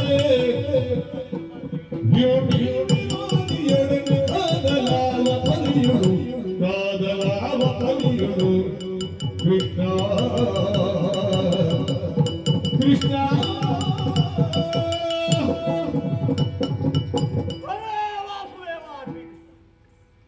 ನನ್ನ ವಿನಯ ಗುಣಕ್ಕೆ ನೀನು ಒಪ್ಪಿ ಬಂದದಲ್ವೇ ಕೃಷ್ಣ? ಯಾಕೆ ಹೀಗಾಯ್ತು? ಚಂಪಕಾವತಿಯನ್ನು ಪ್ರವೇಶ ಮಾಡಿದ್ದು ಹೌದು, ಯುದ್ಧವನ್ನು ಮುಂದುವರಿಸಿದ್ದು ಹೌದು. ಸಾರಥಿ ವ್ಯಕ್ತಿಸಿಯೇ ಸತ್ತ. ಯಾವನಿಗಾಗಲಿ ಅವನ ಮುಂದೆ ಅಷ್ಟು ಬೈದ್ರೆ ಮತ್ತೆ ಸಹಿಸಿ ಅವನು ಆಗಲೇ ಸತ್ತಿದ್ದ. ಈ ಸಾರಥಿ ಯಾಕೆ ನಾವಾಗ ಬೈತಾ ಇದ್ದಾನೆ ಅವಗಿನ್ನ. ಕೇಳಿ ಅವ ಜೀವಂತ ಸತ್ತ. ಈಗ ಬಾಣ ಬಿಟ್ಟು ಬಂದ. ವ್ಯಕ್ತಿಸಿ ಸೂತ ಮಾಡಿಯೇ ನಾನೇ ಸಾರಥ್ಯವನ್ನು ಕೈಗೊಂಡು ಯುದ್ಧವನ್ನು ಮಾಡಿದೆ ಅಂತಾದ್ರೆ ಸೋಲು ಸವನಿಸಿತಲ್ಲ ನನಗೆ. ನನ್ನ ಬಗ್ಗೆ, ನನ್ನ ಪರಾಕ್ರಮದ ಬಗ್ಗೆ ಪರಿಪೂರ್ಣವಾದಂತಹ ವಿಶ್ವಾಸವನ್ನು ಹೊಂದಿ ಕಳುಹಿಕೊಟ್ಟವರಿದ್ದಾರೆ ಧರ್ಮಣ್ಣ. 1 ವರ್ಷದಾದಂತಹ ತಿರುಗಾಟವನ್ನು ಪೂರೈಸುತ್ತಾರೆ. ಕಪ್ಪ ಕಾಣಿಕೆ ಸಹಿತನಾಗಿ ತುರಗ ಸಮೇತನಾಗಿ ಬರ್ತಾನೆ. ವಿಶ್ವಾಸ ಅವನಿಗೆ ಯಜ್ಞ ದೀಕ್ಷಿತ ಬದ್ಧನಾಗಿದ್ದಾನೆ. ನನ್ನ ಧರ್ಮಜ ಕೃಷ್ಣಸ್ವಾಮಿ ಅನುಗ್ರಹವನ್ನು ಹೊಂದಿ ಹೊರಟೆ. ಇಲ್ಲಿವರೆಗೆ ಒಂದು ಸಸೂತ್ರವಾಗಿ ಸಾಗಿತ್ತಪ್ಪ. ಈ ಚಂಪಕಾವತಿಯಲ್ಲಿ ಈ ರೀತಿಯ ಶೋಧವಾಯಿತಲ್ಲ ಸ್ವಾಮಿ. ಮಮ ಪ್ರಾಣ ಹಿ ಪಾಂಡವ ಎಂಬ ಹಾಗೆ ಮಾತೆ ಕುಂತಿಗೆ ನೀನು ಭರವಸೆಯನ್ನು ಕೊಟ್ಟವನಂತೆ ಸ್ವಾಮಿ. ಪ್ರಾಣಗಳಲ್ಲಿ ಒಂದು ಪ್ರಾಣಕ್ಕೆ ಕುಂದು ಬಂತು ಅಂತಾದ್ರೆ ಉಳಿದ ಪ್ರಾಣಗಳು ಏನು ಅಷ್ಟಿಟ್ಟು ಹೇಳು. ವಿಡಿಯೋದಾರ ಸೋಲ್ತಾ ಇದ್ದೇನೆ. ನಾನು ಜೀವಂತ ಸತ್ತ ಹಾಗೆ ಸೋತೆ ಅಂತಾದ್ರೆ ಅರ್ಜುನ ಸೋತನ ಮತ್ತೆ ಅವನಿಗೆ ಬೇರೆ ಬೇಕಾ ಮರಣಕ್ಕೆ. ಹಾಗಾಗಿ ಸೋತಿದ್ದೇನೆ. ನನಗೆ ದಾರಿ ತೋರು ತಂದೆ. ನನ್ನನ್ನು ಮರೆತೆಯ ದೇವ ಕೃಷ್ಣ ವಾಸುದೇವ.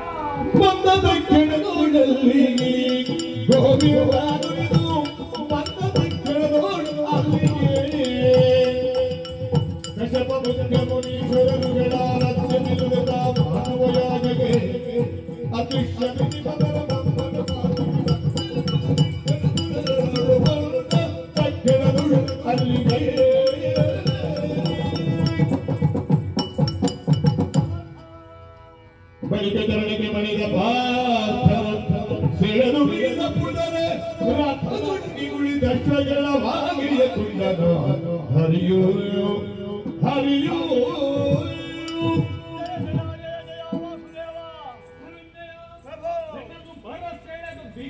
ಅಪ್ಪಿದ್ದೇನೆ. ನನ್ನ ದೇಹಕ್ಕಾದ ನೋವೆಲ್ಲವೂ ದೂರವಾಯಿತು ತಂದೆ. ಬಿಗಿ ತಪ್ಪಿದಂತಹ ನಿನ್ನ ರಥದ ಕಿರಿಗಳನ್ನು ಬಿಗಿಗೊಳಿಸಿದ್ದೇನೆ. ರಣಭೂಮಿಯಿಂದ ಕೇಳಿ ಬಂದಂತಹ ಅರ್ಥಧ್ವನಿ ನನ್ನ ಮುಖಭಾವದಲ್ಲಿ ಆದಂತಹ ವ್ಯತ್ಯಾಸವನ್ನು ಗಮನಿಸಿದ ಧರ್ಮರಾಜ ಭೀತಚೇತಸನಾದ. ಅವನಿಗೆ ಧೈರ್ಯವನ್ನೊರೆದೆ ಗುರುತ್ಮಂತನ ಹೆಗಲೇರಿ ಒಲಿದು ಬಂದಿದ್ದೇನೆ. ಆ ಗರುಡನ ರೆಕ್ಕೆಯಿಂದ ಹೊರಟ ಗಾಳಿ ನೋಡಿದೆಯಾ? ಅಮೃತ ತುಲ್ಯವಾದ ಗಾಳಿ. ಇದ್ದವರೆಲ್ಲ ಕಣ್ಣು ಬಿಟ್ಟು ನೋಡ್ತಾ ಇದ್ದಾರೆ. ಹೋದವರೆಲ್ಲ ಹೋಗಿ ಆಗಿದೆ. ಅವರು ಹೋಗ್ಲಿ, ಬಿದ್ದವರೆದ್ರ ನಿನಗೆ ನಿನಗೆ ಧೈರ್ಯವನ್ನು ಕೊಟ್ಟಿದ್ದೇನೆ. ಧನ್ಯನಾದೆ. ಬಂಡಿಯ ಬೋವನಾಗಿದ್ದೇನೆ. ಮತ್ತೊಮ್ಮೆ ಅವಕಾಶ ವಾಘಿಯನ್ನು ಕೈಗೊಳ್ಳುತ್ತೇನೆ.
ಸುಧನ್ವನ ಬದುಕು ಇವತ್ತಿಗೆ ಧನ್ಯವಾಯಿತು ಅಂತ ಹೇಳಿದ್ರು ಅತಿಶಯೋಕ್ತಿ ಆಗುವುದಕ್ಕಿಲ್ಲ. ಸುಧನ್ವ ಎಂದೇನು ಚಂಪಕಾವತಿಯ ಸಮಸ್ತರ ಬದುಕು ಧನ್ಯವಾಯಿತು. ಹರಿದರ್ಶನ ಮಾಡಬೇಕು ಎನ್ನುವ ಅಪೇಕ್ಷೆ ನಮ್ಮ ಅಪ್ಪನಿಗೆ ಒಬ್ಬರಿಗೆ ಇದ್ದಲ್ಲ. ಚಂಪಕಾವತಿಯ ಕೋಟಿ ಕೋಟಿ ಕಂಗಳು ಲೋಕಾಧ್ಯಕ್ಷನಾದ ಬ್ರಹ್ಮಾಂಡ ಕೋಟಿ ನಾಯಕನಾದ ಭಗವಂತನನ್ನು ಕಾಣಬೇಕು ಅಂತ ಅಪೇಕ್ಷೆಯಲ್ಲಿದ್ದರು. ಅಂತಹ ಅವಕಾಶವೊಂದನ್ನು ಸತ್ಯವಾಗಿಸಿದೆ ಎನ್ನುವ ಧನ್ಯತಾ ಭಾವ ಇವತ್ತು ಸುಧನ್ವನಿಗೆ. ಅಪ್ಪಯ್ಯ ಮನುಮತ ನೈಯನ್ನು ನೋಡಿ ತನ್ನ ಮನಸ್ಸು ಸಮರ್ಪಣೆ ಮಾಡಿ ಅಂತ ಆಡಿದಿರಲ್ಲ, ಶ್ರೀಕಾಂತನ ಕಾಂಬ ಯೋಗ ಇವತ್ತು ಬಂದಿದೆ ಅಪ್ಪಯ್ಯ. ನೋಡು ಯೋಗೇಂದ್ರನ ಅಮ್ಮ ವಾಸುದೇವನ ಕಾಂಬ ಕಚ್ಚ ನಿನಗೆ ಮಗನೇ ಅಂತ ಹೇಳಿದೆಯಲ್ಲ. ನೋಡು ತಾಯೇ, ವಾಸುದೇವನನ್ನು ಪಾರ್ಥನವರ ವೃತ್ತದಲ್ಲಿ ನೋಡಮ್ಮ. ತಂಗಿ ಕುವಲ ಏನಮ್ಮ ನೋಡುತ್ತಾ ಇರುವೆ? ಹೇಳಿ ಸುಧನ್ವನಲ್ಲ, ನಿನ್ನ ಅಣ್ಣ ವೀರ ಸುಧನ್ವ ತಂಗಿ. ನೋಡು ಶ್ರೀಕೃಷ್ಣ ಮೂರ್ತಿ ಪಾರ್ಥನವೃತ್ತದಲ್ಲಿ ನಿಂತಿದೆ. ಚಿಕ್ಕಪ್ಪಂದಿರು, ಸಮಸ್ತ ಪ್ರಜೆಗಳು, ಸಹೋದರರು ಸಕಲರು ನೋಡಿರೋ ನೋಡಿರೋ ನೋಡಿರೋ ಜಗನ್ನಾಥನ ಇವತ್ತು ಆ ಅರ್ಜುನನ ರಥದಲ್ಲಿ ವರ ಸುಪ್ರಸನ್ನ ವದನದ ಕಮಲ ನೇತ್ರದ ಮಕರ ಕುಂಡಲದ ಲಲಿತ ನಾಸಿಕದ ಮುಳಿದ ಪುರ್ಪುಗಳ ಪಡೆಯ ಮಣಿಮುಕುಟ ದಳದೊಳಸೆಯ ಕೊರಳ ವನಮಾಲೆಗಳ ಕೌಸ್ತುಭ ಶ್ರೀವತ್ಸ ದುರದ ಚಂದನದ ನಳಿ ತೋಳ್ಗಳ ಘನಾಂಗ ಸೌಂದರ್ಯ ದಮಯಮದ ಸರ್ವಾಭರಣ ಭೂಷಿತನಾದ ಶ್ರೀಹರಿಯ ಕಾಡಿರೋ ಕಾಡಿರೋ ಕಾಡಿರೋ ಅಂದಾದ ಮೇಲೆ ಯಾಕಪ್ಪ ನೋಡುವಿರಿ ಭಗವಂತನಿಗೆ ಸಾಷ್ಟಾಂಗ ಅಭಿವಾದನ. ಭಗವಂತನನ್ನು ಕಂಡಲ್ಲಿಗೆ ಮುಗಿಯುತ್ತೆ. ನಾ ಆಡಿದ್ದುಂಟಲ್ವೇ, ಕೃಷ್ಣ ದರ್ಶನ ಮಾಡಿಸ್ತೇನೆ. ಚತುರ್ಭುಜಾಂಕಿತನಾಗಿ ಅಭಯಹಸ್ತವರದನಾಗಬೇಕಾದ ಭಗವಂತ ಪಾರ್ಥನ ರಥದಲ್ಲಿ ವಾದ್ಯ ಚಮ್ಮಟಿಕೆ ಹಿಡಿದು ಕುಳಿತಿದ್ದಾನೆ ಎನ್ನುವುದರ ಅರ್ಥ ಏನು? ಸುಧನ್ವ ನಿನ್ನದ್ದು ಇನ್ನೂ ಮುಗಿಯಲಿಲ್ಲ, ನೀ ಮುಗಿಸಬೇಕು ಅಂತ ಹೇಳಿದ್ರು ನಾ ಮುಗಿಸುವುದಿಲ್ಲ ಅಂತ ಅವನಿಗೆ ಹಠ ಇರಬೇಕು. ಆದ್ದರಿಂದ ಇವತ್ತು ನನ್ನನ್ನು ನೀನು ಸೂಚಿಸುತ್ತಾ ಇದ್ದಿ, ಯುದ್ಧ ಮಾಡು ಮಾಡು ಎಂಬ ಹಾಗೆ. ಈಗ ಹೇಳ್ತೇನೆ ಸುಧನ್ವ, ನಿನಗೆ ಪವರ ಮಾಡಿಸುವ ಉದ್ದೇಶ ಪವರಗಾರರ ದೇವನಾದ ಪಾರ್ಥನಲ್ಲಿ ಉಂಟು ಅಂತಾದ್ರೆ ಮಾಡಲಿ ಪ್ರತಿಜ್ಞೆ.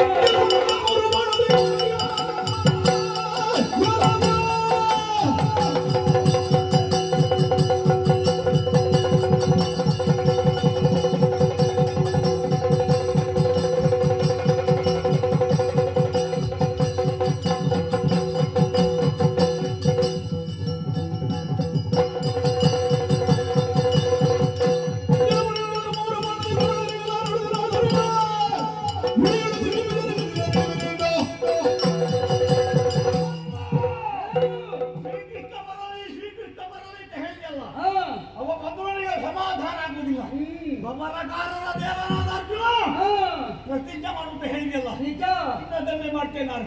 ನಿನ್ನ ವಧೆಗೆ ಉದ್ದೇಶ ನನ್ನದು. ಎಲ್ಲವೋ ನಿನ್ನನ್ನು 3 ಬಾಣದಿಂದ ಕೊಲ್ಲದೆ ನಾನು ಉಳಿಯತ್ತಾದ್ರೆ ಧರೆಯಲ್ಲಿ ಅತಿ ಕಿಂಪಿಷರ ಗತಿಗೆ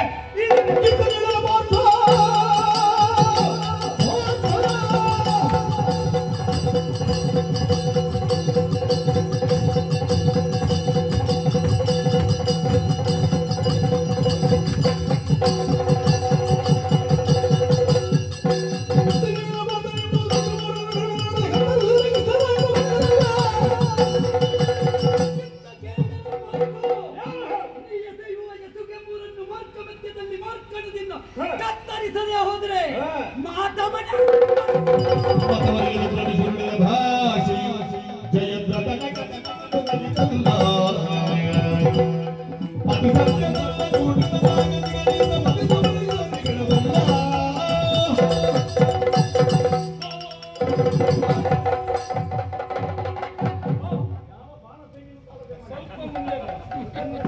ನಿನ್ನಲ್ಲಿ ಸಾಧಾರಣ ಕಳೆದು ಹೋಗಿ ಆಗಿದೆ. ಕಿರೀಟ ನನ್ನ ಅಕ್ಷಯ ತೂಣಿಯಲ್ಲ ಪ್ರಭು. ಭಾವ, ಏನು ಗೊತ್ತಲಿಕ್ಕೆ ನಿನಗೆ ಮುಂದೆ ನಿಂತ ವಿರೋಧಿಯನ್ನು ಕಾಣುವಾಗ ಕಳೆದ ವಸಂತಗಳೆಲ್ಲ ನೆನಪಿಗೆ ಬರುವುದು. ಹೌದವ ಹೇಳುತ್ತ ಪ್ರತಿಜ್ಞೆ ಮಾಡಿ ಮತ್ತೆ ಶಪಥ ದೇವರ ಮುಂದೆ ಒಂದು ಪ್ರತಿಜ್ಞೆ ನನ್ನ ಒಟ್ಟಿಗೆ ಬಿಟ್ಟಿದ್ದು ಉಂಟಲ್ಲ. ಮತ್ತೆ ಶಪಥ ಮಾಡುವುದು ನಿನಗುಂಟಲ್ಲ, ಅದು ಅಭ್ಯಾಸವಾಗಿ ಹೋಗಿದೆ. ಶಪಥ ಮಾಡುವುದು, ಪ್ರತಿಜ್ಞೆ ಮಾಡುವುದು, ಅದೇ ಧೈರ್ಯದಿಂದ ನಗುತ್ತಾ ಹೇಳುತ್ತಾ ಕೃಷ್ಣ ಸ್ವಾಮಿಯ ಮತದಾಣೆಯಾಗಿದ್ದು ಹೇಳುವುದು. ಕೃಷ್ಣ ಸ್ವಾಮಿ ಇದುವರೆಗೂ ದುಃಖಿಸುತ್ತಾ ಇದ್ದವನಿಗೆ ನಾ ಬಂದ ಬಳಿಕ ನೀನು ನನ್ನ ಸೂಚನೆ ಹೊಸ ಹುರುಪಲ್ವ ನನಗೆ. ಅದನ್ನು ನೀನು ಗಮನಿಸಬೇಕು ಬೇಡವು? ಅಲ್ಲ, ಮತ್ತೆ ಪ್ರೇರಣೆ ನೀನೆ ನನಗೆ. ಈಗ ನನಗೆ ಇಲ್ಲಿ ಆಟಿಗಾರು ನಾನು ಹೇಳು ಪ್ರೇರಕ ನೀನೇ ಇರಬೇಕು. ನೀನು ಹೇಳಿದ್ರೆ ನಾನು ಅಷ್ಟು ಮಾತಾಡ್ಲಿಕ್ಕೆ ನೀನು ಹೆಚ್ಚು ಮಾತಾಡ್ಲಿಕ್ಕಿಲ್ಲ. ನಾನು ಸನ್ಮಾನ ಮಾಡಿದಾಗಲೆಲ್ಲ ನೀನು ತುಂಬಾ ಮಾತಾಡಿದ್ದಿ ಮತ್ತು ಚಂದ ಮಾತಾಡಿದ್ದಿ.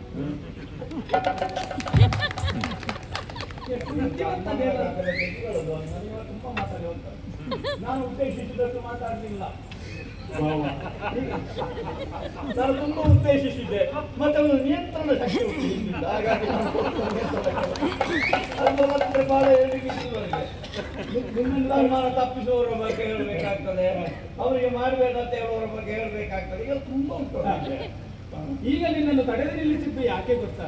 ಮತ್ತವರಿಗೆ ಭ್ರಮಿಸಿ ಬಿಟ್ಟೆಯಲ್ಲ ನೀನು. ಏನು ಮತ ಇಲ್ಲಿ ಜಯದ್ರಥನ ಕಥೆ ಒದಗಿ ಬಂತಲ್ಲ. ಅಲ್ಲ, ಜಯದ್ರಥನ ಕಥಲ್ಲ ಯಾಕೆ ನೆನಪು ಮಾಡ್ತೀನಿ. ಅವ ದುಷ್ಟನಿದ್ದಾನೆ ಎನ್ನುವ ಕಾರಣಕ್ಕೆ ಬೇಕಾಗಿ ಅವನನ್ನು ವಧಿಸುವಂತಹ ಸ್ಥಿತಿ ನಾನು ನಿರ್ಮಾಣ ಮಾಡಿದೆ. ನಾನು ಪ್ರತಿಜ್ಞೆ ಮಾಡಿದೆ, ನೀನು ಪೂರೈಸಿಕೊಂಡು ಉದಯಿಸಿದಂತಹ ಸೂರ್ಯ ಅಸ್ತಮಿಸುವುದರ ಪೂರ್ವದಲ್ಲಿ ಅವನನ್ನು ಕೊಂದು ಕಡೆ ಹಿಡ್ತೇನೆ. ಆಯ್ತಾ ನಿನ್ನಿಂದ? ಆಗ್ಲಿಲ್ಲ. ಅದನ್ನು ಸಾಧ್ಯವಾಗಿಸಿದೆ. ನಾನು ಅಗ್ನಿಕುಂಡ ನಿರ್ಮಾಣ ಮಾಡಿ ಸಾಯ್ತಾನೆ ಅಂತ ಹೊರಟಿದ್ದೆ. ನನ್ನ ಜೀವನದಲ್ಲಿ 3 ಅಗ್ನಿಕುಂಡ ನಿರ್ಮಾಣ ಆಗಿದೆ. ಒಂದಲ್ಲಿ ಕಾಮನದಲ್ಲಿ, ಮತ್ತೊಂದು ರಾಮೇಶ್ವರದಲ್ಲಿ, ಮತ್ತೊಂದು ಕುರುಕ್ಷೇತ್ರದಲ್ಲಿ. ಅಗ್ನಿನಾರಾಯಣನಾದ ನಾನಿನ್ನ ಜೊತೆಗೆ ಇರುವಾಗ ನಿನ್ನನ್ನು ಸುಡುವ ಬೆಂಕಿ ಯಾವುದು ಭಾವ ಅಲ್ವಾ? ಒಂದು ಕಾಲಕ್ಕೆ ನೀನು ಪ್ರತಿಜ್ಞೆ ಮಾಡಿದ್ದೆ, ನಾನು ಅಗ್ನಿ ಹೋಗ್ತೇನೆ. ಈಗ ನಿಮ್ಮನ್ನು ಸುಡುವ ಅಗ್ನಿ ಅಂದ್ರೆ ಯಾವುದು? ಅದು ನಿಮ್ಮಂತಹ ಭಕ್ತರು ಕಾಣಬೇಕಲ್ವ? ಅದಕ್ಕೆ ಬೇಕಾಗಿ ಮಾತ್ರ ಈ ಕಾಲದಲ್ಲಿ ತಡೆದು ನಿಲ್ಲಿಸಿದ ಅದೇ ಕಾರಣದಿಂದ ನೀನು ತಡೆ ಮಾಡಬೇಡ, ತಡೆ ಮುಟ್ಟಬೇಡ. ನಾನು ಪ್ರತಿಜ್ಞೆ ಅವ ದುಷ್ಟ ವಧಿಸುವುದಕ್ಕೆ ನಿನ್ನಲ್ಲಿ ನಾ ಸೂಚನೆ ಕೊಟ್ಟದ್ದು ಹೌದು. ಮತ್ತೆ ಇವರು ಪಾಂಡವರ ಪುರಕವನ್ನು ಕಟ್ಟಿದವ ಏನು ಮತ್ತೆ? ಇವ ಹಾಗಲ್ಲ ಭಾವ, ಅತಿ ಸತ್ಯಸಂಧನಿದ್ದಾನೆ, ಸುಮೃತ ಸಾಹಸಿಗನಿದ್ದಾನೆ. ಪರಮ ವೈಷ್ಣವನಿದ್ದಾನೆ, ಜೊತೆಗೆ ಏಕಪತ್ನಿ ವ್ರತಸ್ಥರಿದ್ದಾನೆ. ಆ ಮಟ್ಟಿಗೆ ಹೋಗ್ತಾರಪ್ಪ. ನನಗೆ ಸಂದಿಗ್ಧ ಯಾವುದು ಗೊತ್ತಾ? ಗಮ್ಮತ್ತಿನ ವಿಷಯ ಮಾತ್ರ. ನನಗೆ ನಮಗೆ ಓದಲ್ಲೆಲ್ಲ ಪ್ರೀತಿಸಿ ಬರುದು ನಮ್ಮನ್ನು ನೀವು ಮತ್ತೆ ಆಗದ ಪ್ರೇಮಿಸಿ ಮಾತಾಡೋದು ಸ್ವೀಕರಿಸಬೇಕು ಅಂತ ನಿನಗೆ ನಾನೇ ಆದರ್ಶ ಅಲ್ವ? ನೀ ಮದುವೆ ಆದ ಬಳಿಕ 14,000 ನೀ ಮದುವೆ ಆದ ಬಳಿಕ ನನ್ನ ತಂಗಿಯನ್ನು ಕೊಟ್ಟಿದ್ದೇನೆ ಎನ್ನುವುದರ ಅರ್ಥ ಏನು? ಆದರ್ಶ ಅಂತ ನಿನಗೆ. ಇವನನ್ನು ವಧಿಸುವುದಕ್ಕೂ ಕಷ್ಟ ಭಾವ. ಸುಭದ್ರೆಯನ್ನು ಕೊಟ್ಟು ನನಗೊಂದು ಸುಭದ್ರತೆ ಒದಗಿಸಿ ಕೊಟ್ಟಿದ್ದೇನೆ. ಈ ಕಾಲದಲ್ಲಿ ನನಗೊದಗಿದ ಸಂದಿಗ್ಧತೆ ಏನು ಬಲ್ಲೆಯ? ಒಬ್ಬಳಕ್ಕೆ ತಾಯಿಗಿರುವಂತಹ 7 ಮಕ್ಕಳು. ಒಂದು ಮಗು ತಾಯಿ ಉಣ್ಣಿಸದೆ ತಾ ಉಣ್ಣುವುದಿಲ್ಲ ಎನ್ನುವ ಹಾಗೆ ಹಠ ಹಿಡಿಯುವಂತಹ ಮಗು. ಮತ್ತೊಂದು ಮಗು ಹಾಗಲ್ಲ, ಮಾತೆ ಉಣ್ಣದೆ ನಾವು ಉಣ್ಣುವುದಿಲ್ಲ. 7 ಮಕ್ಕಳು ಈ ರೀತಿಯಾಗಿ ಆಟ ಆಡುವಾಗ ಭ್ರಮಿಸುವಾಗ ಮಾತೆಯಾದವಳಿಗೆ ಸಂದಿಗ್ಧ.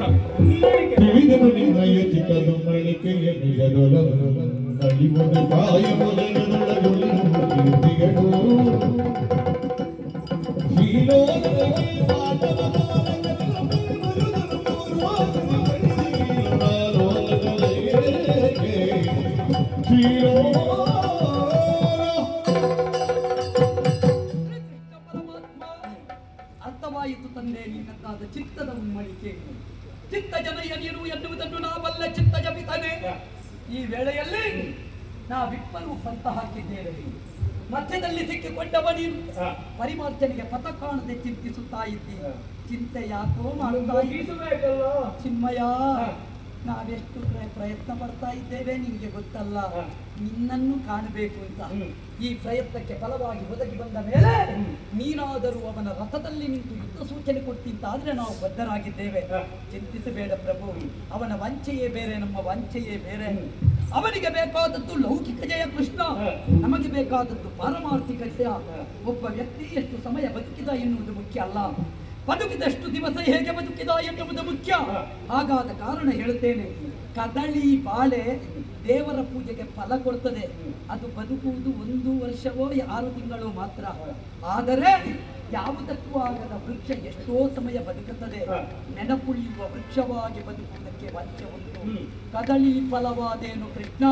ಹಾಗಾದ ಕಾರಣ ಇವತ್ತು ನಿನ್ನಲ್ಲಿ ಹೇಳ್ತಾ ಇದ್ದೇನೆ, ಭೂತ ಪಂಚಕ ದೇಹ ಏತ ಕೃಷ್ಣರ ಮೋಹ ತುಂಬಿದ ಪಟ್ಟಣಕ್ಕೆ 9 ಬಾಗಿಲು, ಸಂಭ್ರಮದ ಅರಸುಗಳು 5 ಮಂದಿ. ವ್ಯಾಪಕ ತನದಿಂದ ಕಾಯುವ ಕಾಯವ ನಂಬಿ ನೆಚ್ಚಿ ಕೆಟ್ಟರು. ಪುನರಪ್ಪಿ ಜನನಂ ಪುನರಪ್ಪಿ ಮರಣಂ ಪುನರಪ್ಪಿ ಜನನಿ ಜಠರೇ ಶಯನಂ ಇಹ ಸಂಸಾರೇ ಕಡುದುಸ್ತಾರೆ ಕೃಪಯ ಪಾರೆ ಪಾಹ್ಯ ಮುರಾರೆ ಎಂಬ ಹಾಗೆ ಅನವರತದಿಂದ ಸನ್ನಿಧಾನದಲ್ಲಿ ಕುಳಿತು ಸ್ತೋತ್ರಗೈಯುತ್ತಾ ಇದ್ದೆವು ಕೃಷ್ಣ. ನೀ ಬಂದ ಮೇಲೆ ನಮಗೆ ಕಾಯದ ಮೇಲೆ ವಂಚೆಯಲ್ಲ, ಪಾರಮಾರ್ಥಿಕವಾದ ದೇವ ಸಾನ್ನಿಧ್ಯದ ಮೇಲೆ ವಂಚೆ. ಇದು ಸಾಮಾನ್ಯ ಸಂಗ್ರಾಮವಲ್ಲ ಕೃಷ್ಣ, ಇದು ಸಾಯುಜ್ಯ ಸಂಗ್ರಾಮ. ಅವನಿಗೆ ಬೇಕಾದ್ದನ್ನು ಅವನಿಗೆ ಕೊಡು, ನನಗೆ ಬೇಕಾದ್ದನ್ನು ನನಗೆ ನೀಡು. ಮಾಡಲೇ ಯುದ್ಧ.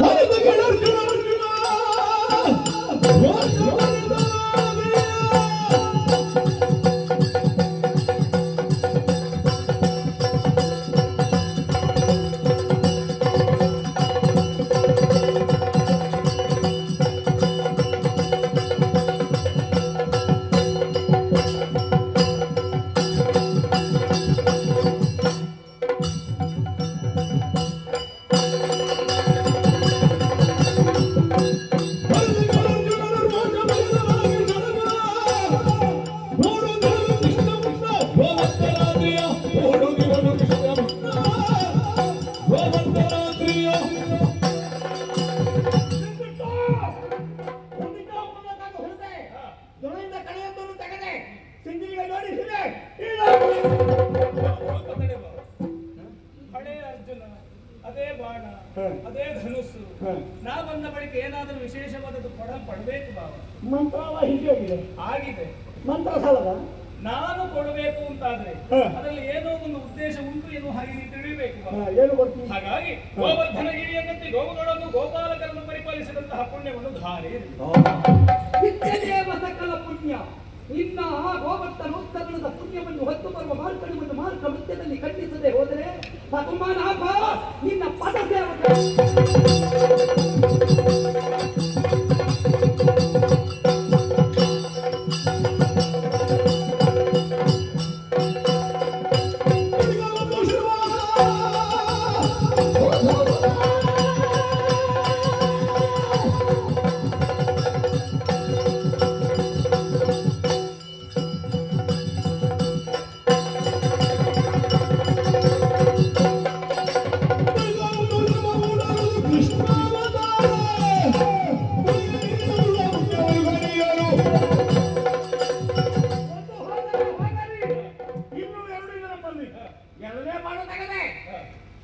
ಪಾಂಡವ ಮಧ್ಯಮ ಶರ ಇದರಲ್ಲಿ ಕಾರ್ಯ ಸಾಧನ ಆಗಬೇಕು. ಈಗ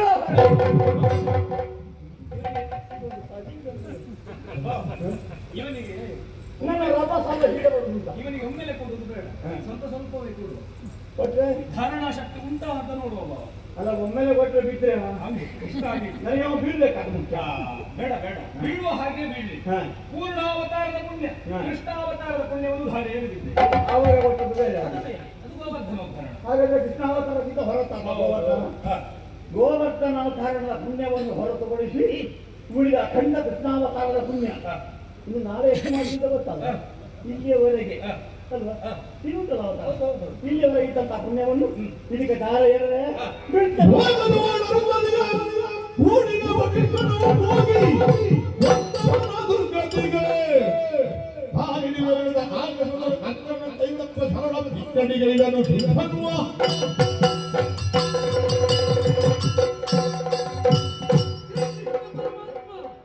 ಎರಡನೇ ಬಾಣ ಕೃಷ್ಣಾವತಾರದ ಪೂರ್ಣ ಪುಣ್ಯವನ್ನು ಹೊತ್ತು ಬರುವ ಈ ಮಾರ್ಕಂಡವನ್ನು ನಾನು ಖಂಡಿಸುತ್ತೇನೆ. ಖಂಡಿಸಲಾಗದೆ ಹೋದರೆ ಲೋಕದಲ್ಲಿ ಆದರ್ಶ ದಂಪತಿಗಳು ಅಂತ ಹೇಳಲ್ಪಟ್ಟವರು ವಸಿಷ್ಠ ಅರುಂಧತಿಯರು. ಅಂತ ವಸಿಷ್ಠರು ಅರುಂಧತಿಯನ್ನು ಸೇರುವ ಕಾಲದಲ್ಲಿ ಪಾಪಿಯೊಬ್ಬ ಹೋಗಿ ವಸಿಷ್ಠರನ್ನು ಕೊಂದಂತಾದರೆ ಅಂತ ಪಾಪಿಗೆ ಬರುವ ಪಾಪ ನನಗೆ ಬರಲಿ.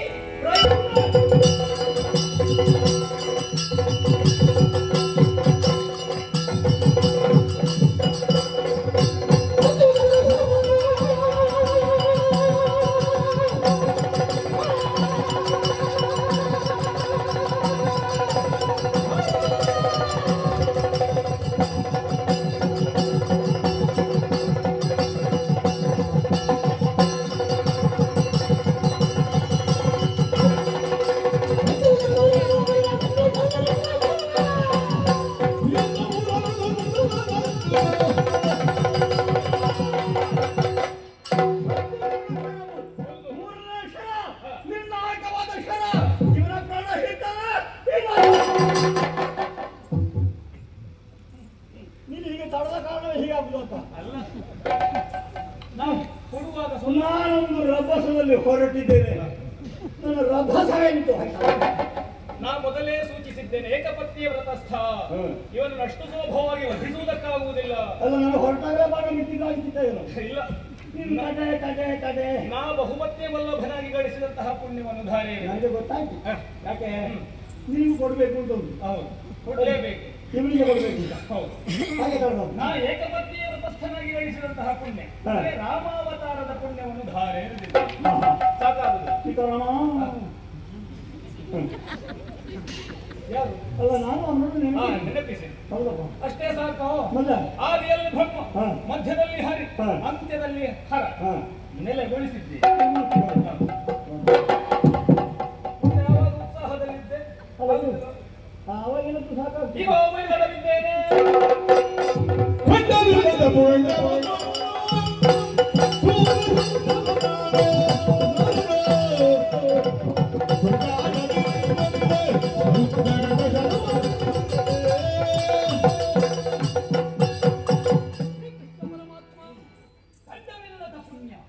ಅಖಂಡ ಪುಣ್ಯ ಶರತಿಯಾದ ನೀನಿತ್ತಿದ್ದಿ. ಭಗವಂತ ಪಾಪ ರಾಹಿತ್ಯ ಪುಣ್ಯ ರಾಹಿತ್ಯ ಅಂತ ನಾವು ಕೇಳಿಬಲ್ಲವರು. ಅದಕ್ಕೇನ ಆರಂಭದಲ್ಲಿ ಕೇಳಿದ್ದು ಇತ್ತೇ ದೇವ, ನಿನ್ನಲ್ಲಿ ಇತ್ತೇ ಆಗಿದೆ ಹುಟ್ಟುತ್ತಲ್ಲಿ ಕಾಣಿಸಿದ್ದಿ. ದೇವನೊಬ್ಬ ಜೀವನಾಗಿ ಬಂದಾಗ ಪುಣ್ಯ ಸಂಚಯನವಾಗುತ್ತದೆ. ಅದು ವ್ಯೋಮ ಮಾರ್ಗದಲ್ಲಿ ಮೂರ್ತ ರೂಪದಲ್ಲಿ ಜೀವಾತ್ಮಕವಾಗಿ ತಿರುಗುತ್ತದೆ ಅಂತ ನಾವು ಕೇಳಿಬಲ್ಲವ. ಅಂತಹ ಪುಣ್ಯವನ್ನು ಸೆಳೆದು ಇತ್ತೆ ಅವನ ಬಾಣಕ್ಕೆ. ಅಂತಹ ಖಂಡವಿಲ್ಲದ ಪುಣ್ಯ, ಅಖಂಡ ಪುಣ್ಯ ಶಕ್ತಿಯಾದ ನೀರಿತ್ತ ಪುಣ್ಯ ಅದು ಬಂದಾಗ ಆ ಬಾಣವನ್ನು ನಾನು ಖಂಡಿಸಿದ್ದೇನೆ. ಆ ಪುಣ್ಯ ಎಲ್ಲಿ ಹೋಯಿತು ಎನ್ನುವುದೊಂದು ಪ್ರಶ್ನೆ. ಆ ಪುಣ್ಯವನ್ನು ಸೂರೆಗೊಂಡವ ನಾನು ನರನು ಎನ್ನುವುದು ಇನ್ನೊಂದು ಪ್ರಶ್ನೆ. ಕೊಂಡಾಡದಿರೈ ಬರಿದೆ ಹುಡುಗ, ಏನಾದ್ರೂ ಮಾಡಿದ್ದೇನೆ ಕೊಡುವ ಅಂತ ನೀ ಕೊಡುವುದು ಬೇಡ. ಕೊಡುವಾಗ ಪ್ರಾಮಾಣಿಕತೆ ಇರಲಿ, ನ್ಯಾಯಯುತವಾಗಿರಲಿ, ಅರ್ಥಪೂರ್ಣವಾಗಿರಲಿ. ಹೇಳುವೆಯಾ ಸುಧನ್ವ, ನಾನೊಬ್ಬ ಜೀವನಿಗೆ ಭಾವ ಸಂಪದವನ್ನೇವ ದೇವ, ನಾ ಪುಣ್ಯನಿಧಿ ಎನ್ನುವ ಹಾಗೆ ನೀನೇ ಒಪ್ಪಿಕೊಂಡಿದ್ದಿ. ಸತ್ಯ. ನನ್ನಲ್ಲಿಂದ ಹೊರಟದ್ದು ಮತ್ತೆ ನನ್ನನ್ನೇ ಸೇರುತ್ತದೆ ಎನ್ನುವಂತಹ ನಂಬಿಕೆ ನಿನಗೆ ಇರಲೇಬೇಕು. ನೀ ಬಿಟ್ಟವ ಅವ ಖಂಡಿಸಿದವ, ಸತ್ಯ. ಅವ ಬಿಟ್ಟವ ನೀ ಖಂಡಿಸಿದವ. ಒಂದು ವಸ್ತು ಬಿಟ್ಟವನಿಗೂ ಸಿಗುವುದಿಲ್ಲ, ಖಂಡಿಸಿದವನಿಗೂ ಸಿಗುವುದಿಲ್ಲ. ಮತ್ತೆ ಪಾರ್ಥನೊಂದಿಗೆ ಪುಣ್ಯವನ್ನು ಹೂಡಿಕೊಳ್ಳುವುದಕ್ಕೆ ನೀ ಪ್ರತಿಸ್ಪರ್ಧಿಯೂ ಅಲ್ಲ. ಆದರೆ ಈ ತನ್ಮಧ್ಯೆ ಒಂದು ಉದ್ದೇಶ ಉಂಟು. ಏನು? ಕೇವಲ ಪುಣ್ಯ ಸಂಚಯನ ಮಾಡಿದವನಿಗೂ ಮೋಕ್ಷ ಲಭಿಸುವುದಿಲ್ಲ, ಪಾಪ ಮಾಡಿದವನಿಗೂ ಲಭಿಸುವುದಿಲ್ಲ. ನಿನ್ನನ್ನು ಪಾಪರಾಹಿತ್ಯನನ್ನಾಗಿಸಬೇಕು, ಪುಣ್ಯರಾಹಿತ್ಯನನ್ನಾಗಿಸಬೇಕು ಎನ್ನುವಂತಹ ಉದ್ದೇಶದಿಂದಲೇ ನಿನ್ನಿಂದ ಪಾಪ ಸಂಕಲ್ಪವನ್ನು ಮಾಡಿಸುವಂತಹ ಉದ್ದೇಶ ನನ್ನದ್ದಾಗಿತ್ತು. ಹಾಗಾಗಿ ಔನ್ನತ್ಯವುಳ್ಳ ವಸ್ತುವನ್ನೇ ನಿನ್ನ ಸಮಕ್ಷದಲ್ಲಿ ಇರಿಸಿದೆ. ಒಂದಕ್ಕೊಂದು ತೀವ್ರತರವಾದಂತಹ ಪಾಪ ಸಂಕಲ್ಪವನ್ನೇ ನೀ ಮಾಡಿದೆ. ಸುಧನ್ವ, ಹಕ್ಕಿಯೊಂದು ಭತ್ತದ ಒಳಗಿರುವಂತಹ ಕಾಲದಲ್ಲಿ ಆ ಹೊಟ್ಟನ್ನು ಕಳಚುವಲ್ಲಿಯವರೆಗೆ ಅದು ಮರುಹುಟ್ಟು ಪಡೆಯುತ್ತಾ ಇರ್ತದೆ. ಆದರೆ ಅದೇ ಭತ್ತವನ್ನು ಕುಟ್ಟಿ ಪುಡಿ ಮಾಡಿ ಅವಲಾಗಿಯೋ ಅರಳಾಗಿಯೋ ಅಥವಾ ನೈವೇದ್ಯವಾಗಿಯೋ ಅರ್ಪಿಸಿದಲ್ಲಿಗೆ ಅದು ಭಗವಂತನಿಗೆ ಸೇರುತ್ತದೆ ಎನ್ನುವುದೇ ಸುಸ್ಪಷ್ಟ. ಹೊಟ್ಟನ್ನು ಕಳಚದ ವಿನಃ ನೀ ಬಯಸಿದ್ದು ಸಿಗುವುದಿಲ್ಲ. ಅದಕ್ಕೆ ಪ್ರಾರ್ಥನನ್ನೇ ಮಾಧ್ಯಮವನ್ನಾಗಿಸಿದ್ದೇನೆ. ನೀ ಏನು ಬಯಸಿದ್ದೀಯೋ ಅದು ಸಿಗಬೇಕು ಅಂತಾದ್ರೆ ಪ್ರಾರ್ಥನ ಕೂಡ ಕಾಳಗ ಮಾಡಬೇಕು. ನಾ ಕೊಟ್ಟದನ್ನು ಧರಿಸಿಕೊಡ್ಬೇಕು. ಹುಟ್ಟೋ ಹರಿ, ಹುಟ್ಟೋ ಹರಿ.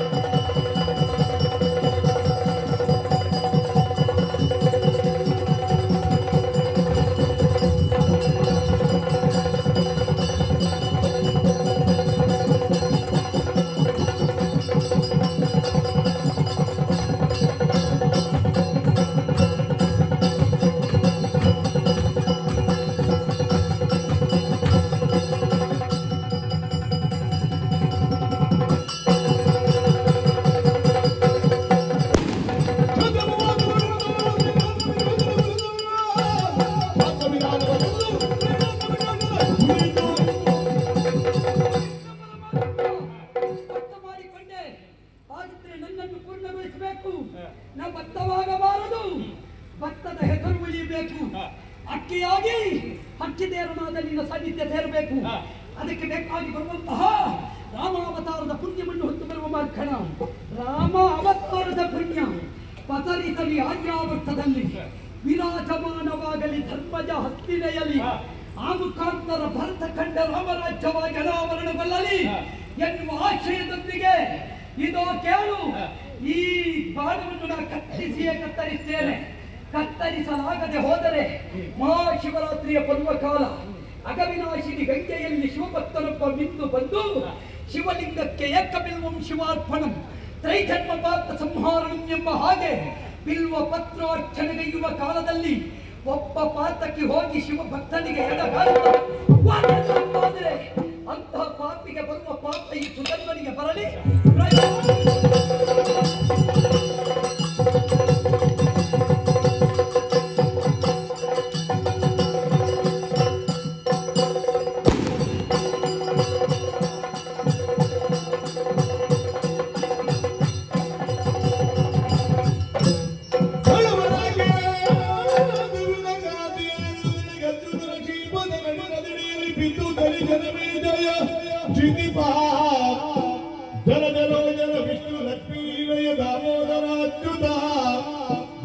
ಹರಿನಾಮಾವಳಿಯನ್ನು ಚರಿಸುತ್ತಾ ತಲೆಯೂ ಹೊಳೆವ ಭಾಗ್ಯದಿಂದ ಕಾಗಿಯ ಹಿಡಿದುದೆಳೆಗಚ್ಚುತರ ಶ್ರೀಪದ ನಡಿನದೆಳೆಯಲಿ ಬಿದ್ದು ತೆರೆ ಜನ ಮೇಲೆಯ ಕ್ಷಿತಿಪ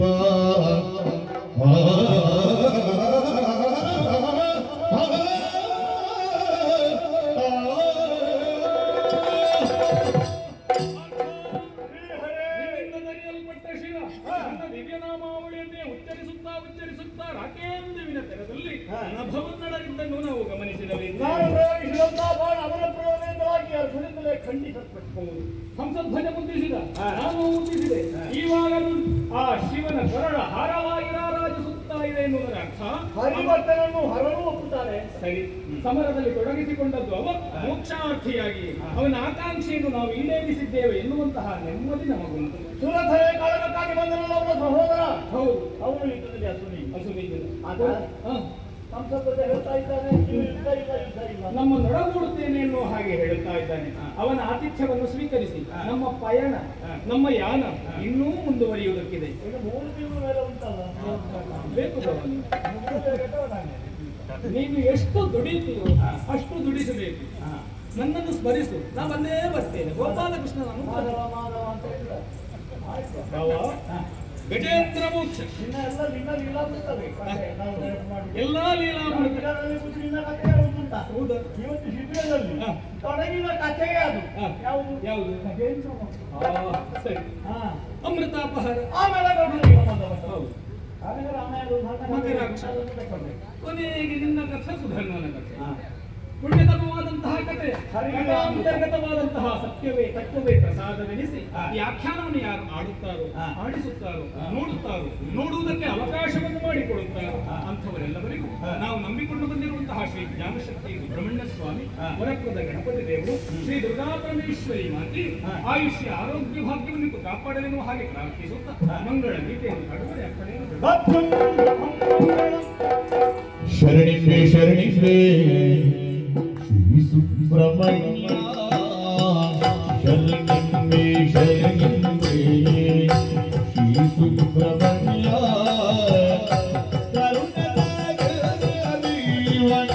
ಗುರು ವಿಶ್ವಮಾನ್ಯ ಕರುಣಾಕರ ದೇವ ಗುರು ವಿಶ್ವಮಾನ್ಯ ಶ್ರೀ ಸುಬ್ರಹ್ಮಣ್ಯ ಶರಣೋ ಮಯೂರವಾಹನ ದೇವ ದೇವ ಶರಣಕ್ಕೆ ಮಣಿವಿದು ಮಣಿವಿಂಬನೋ ಶರಣಿಸುವೆ ಶ್ರೀ ಸುಬ್ರಹ್ಮಣ್ಯ ಕರುಣಾಕರ ದೇವ ಗುರು ವಿಶ್ವಮಾನ್ಯ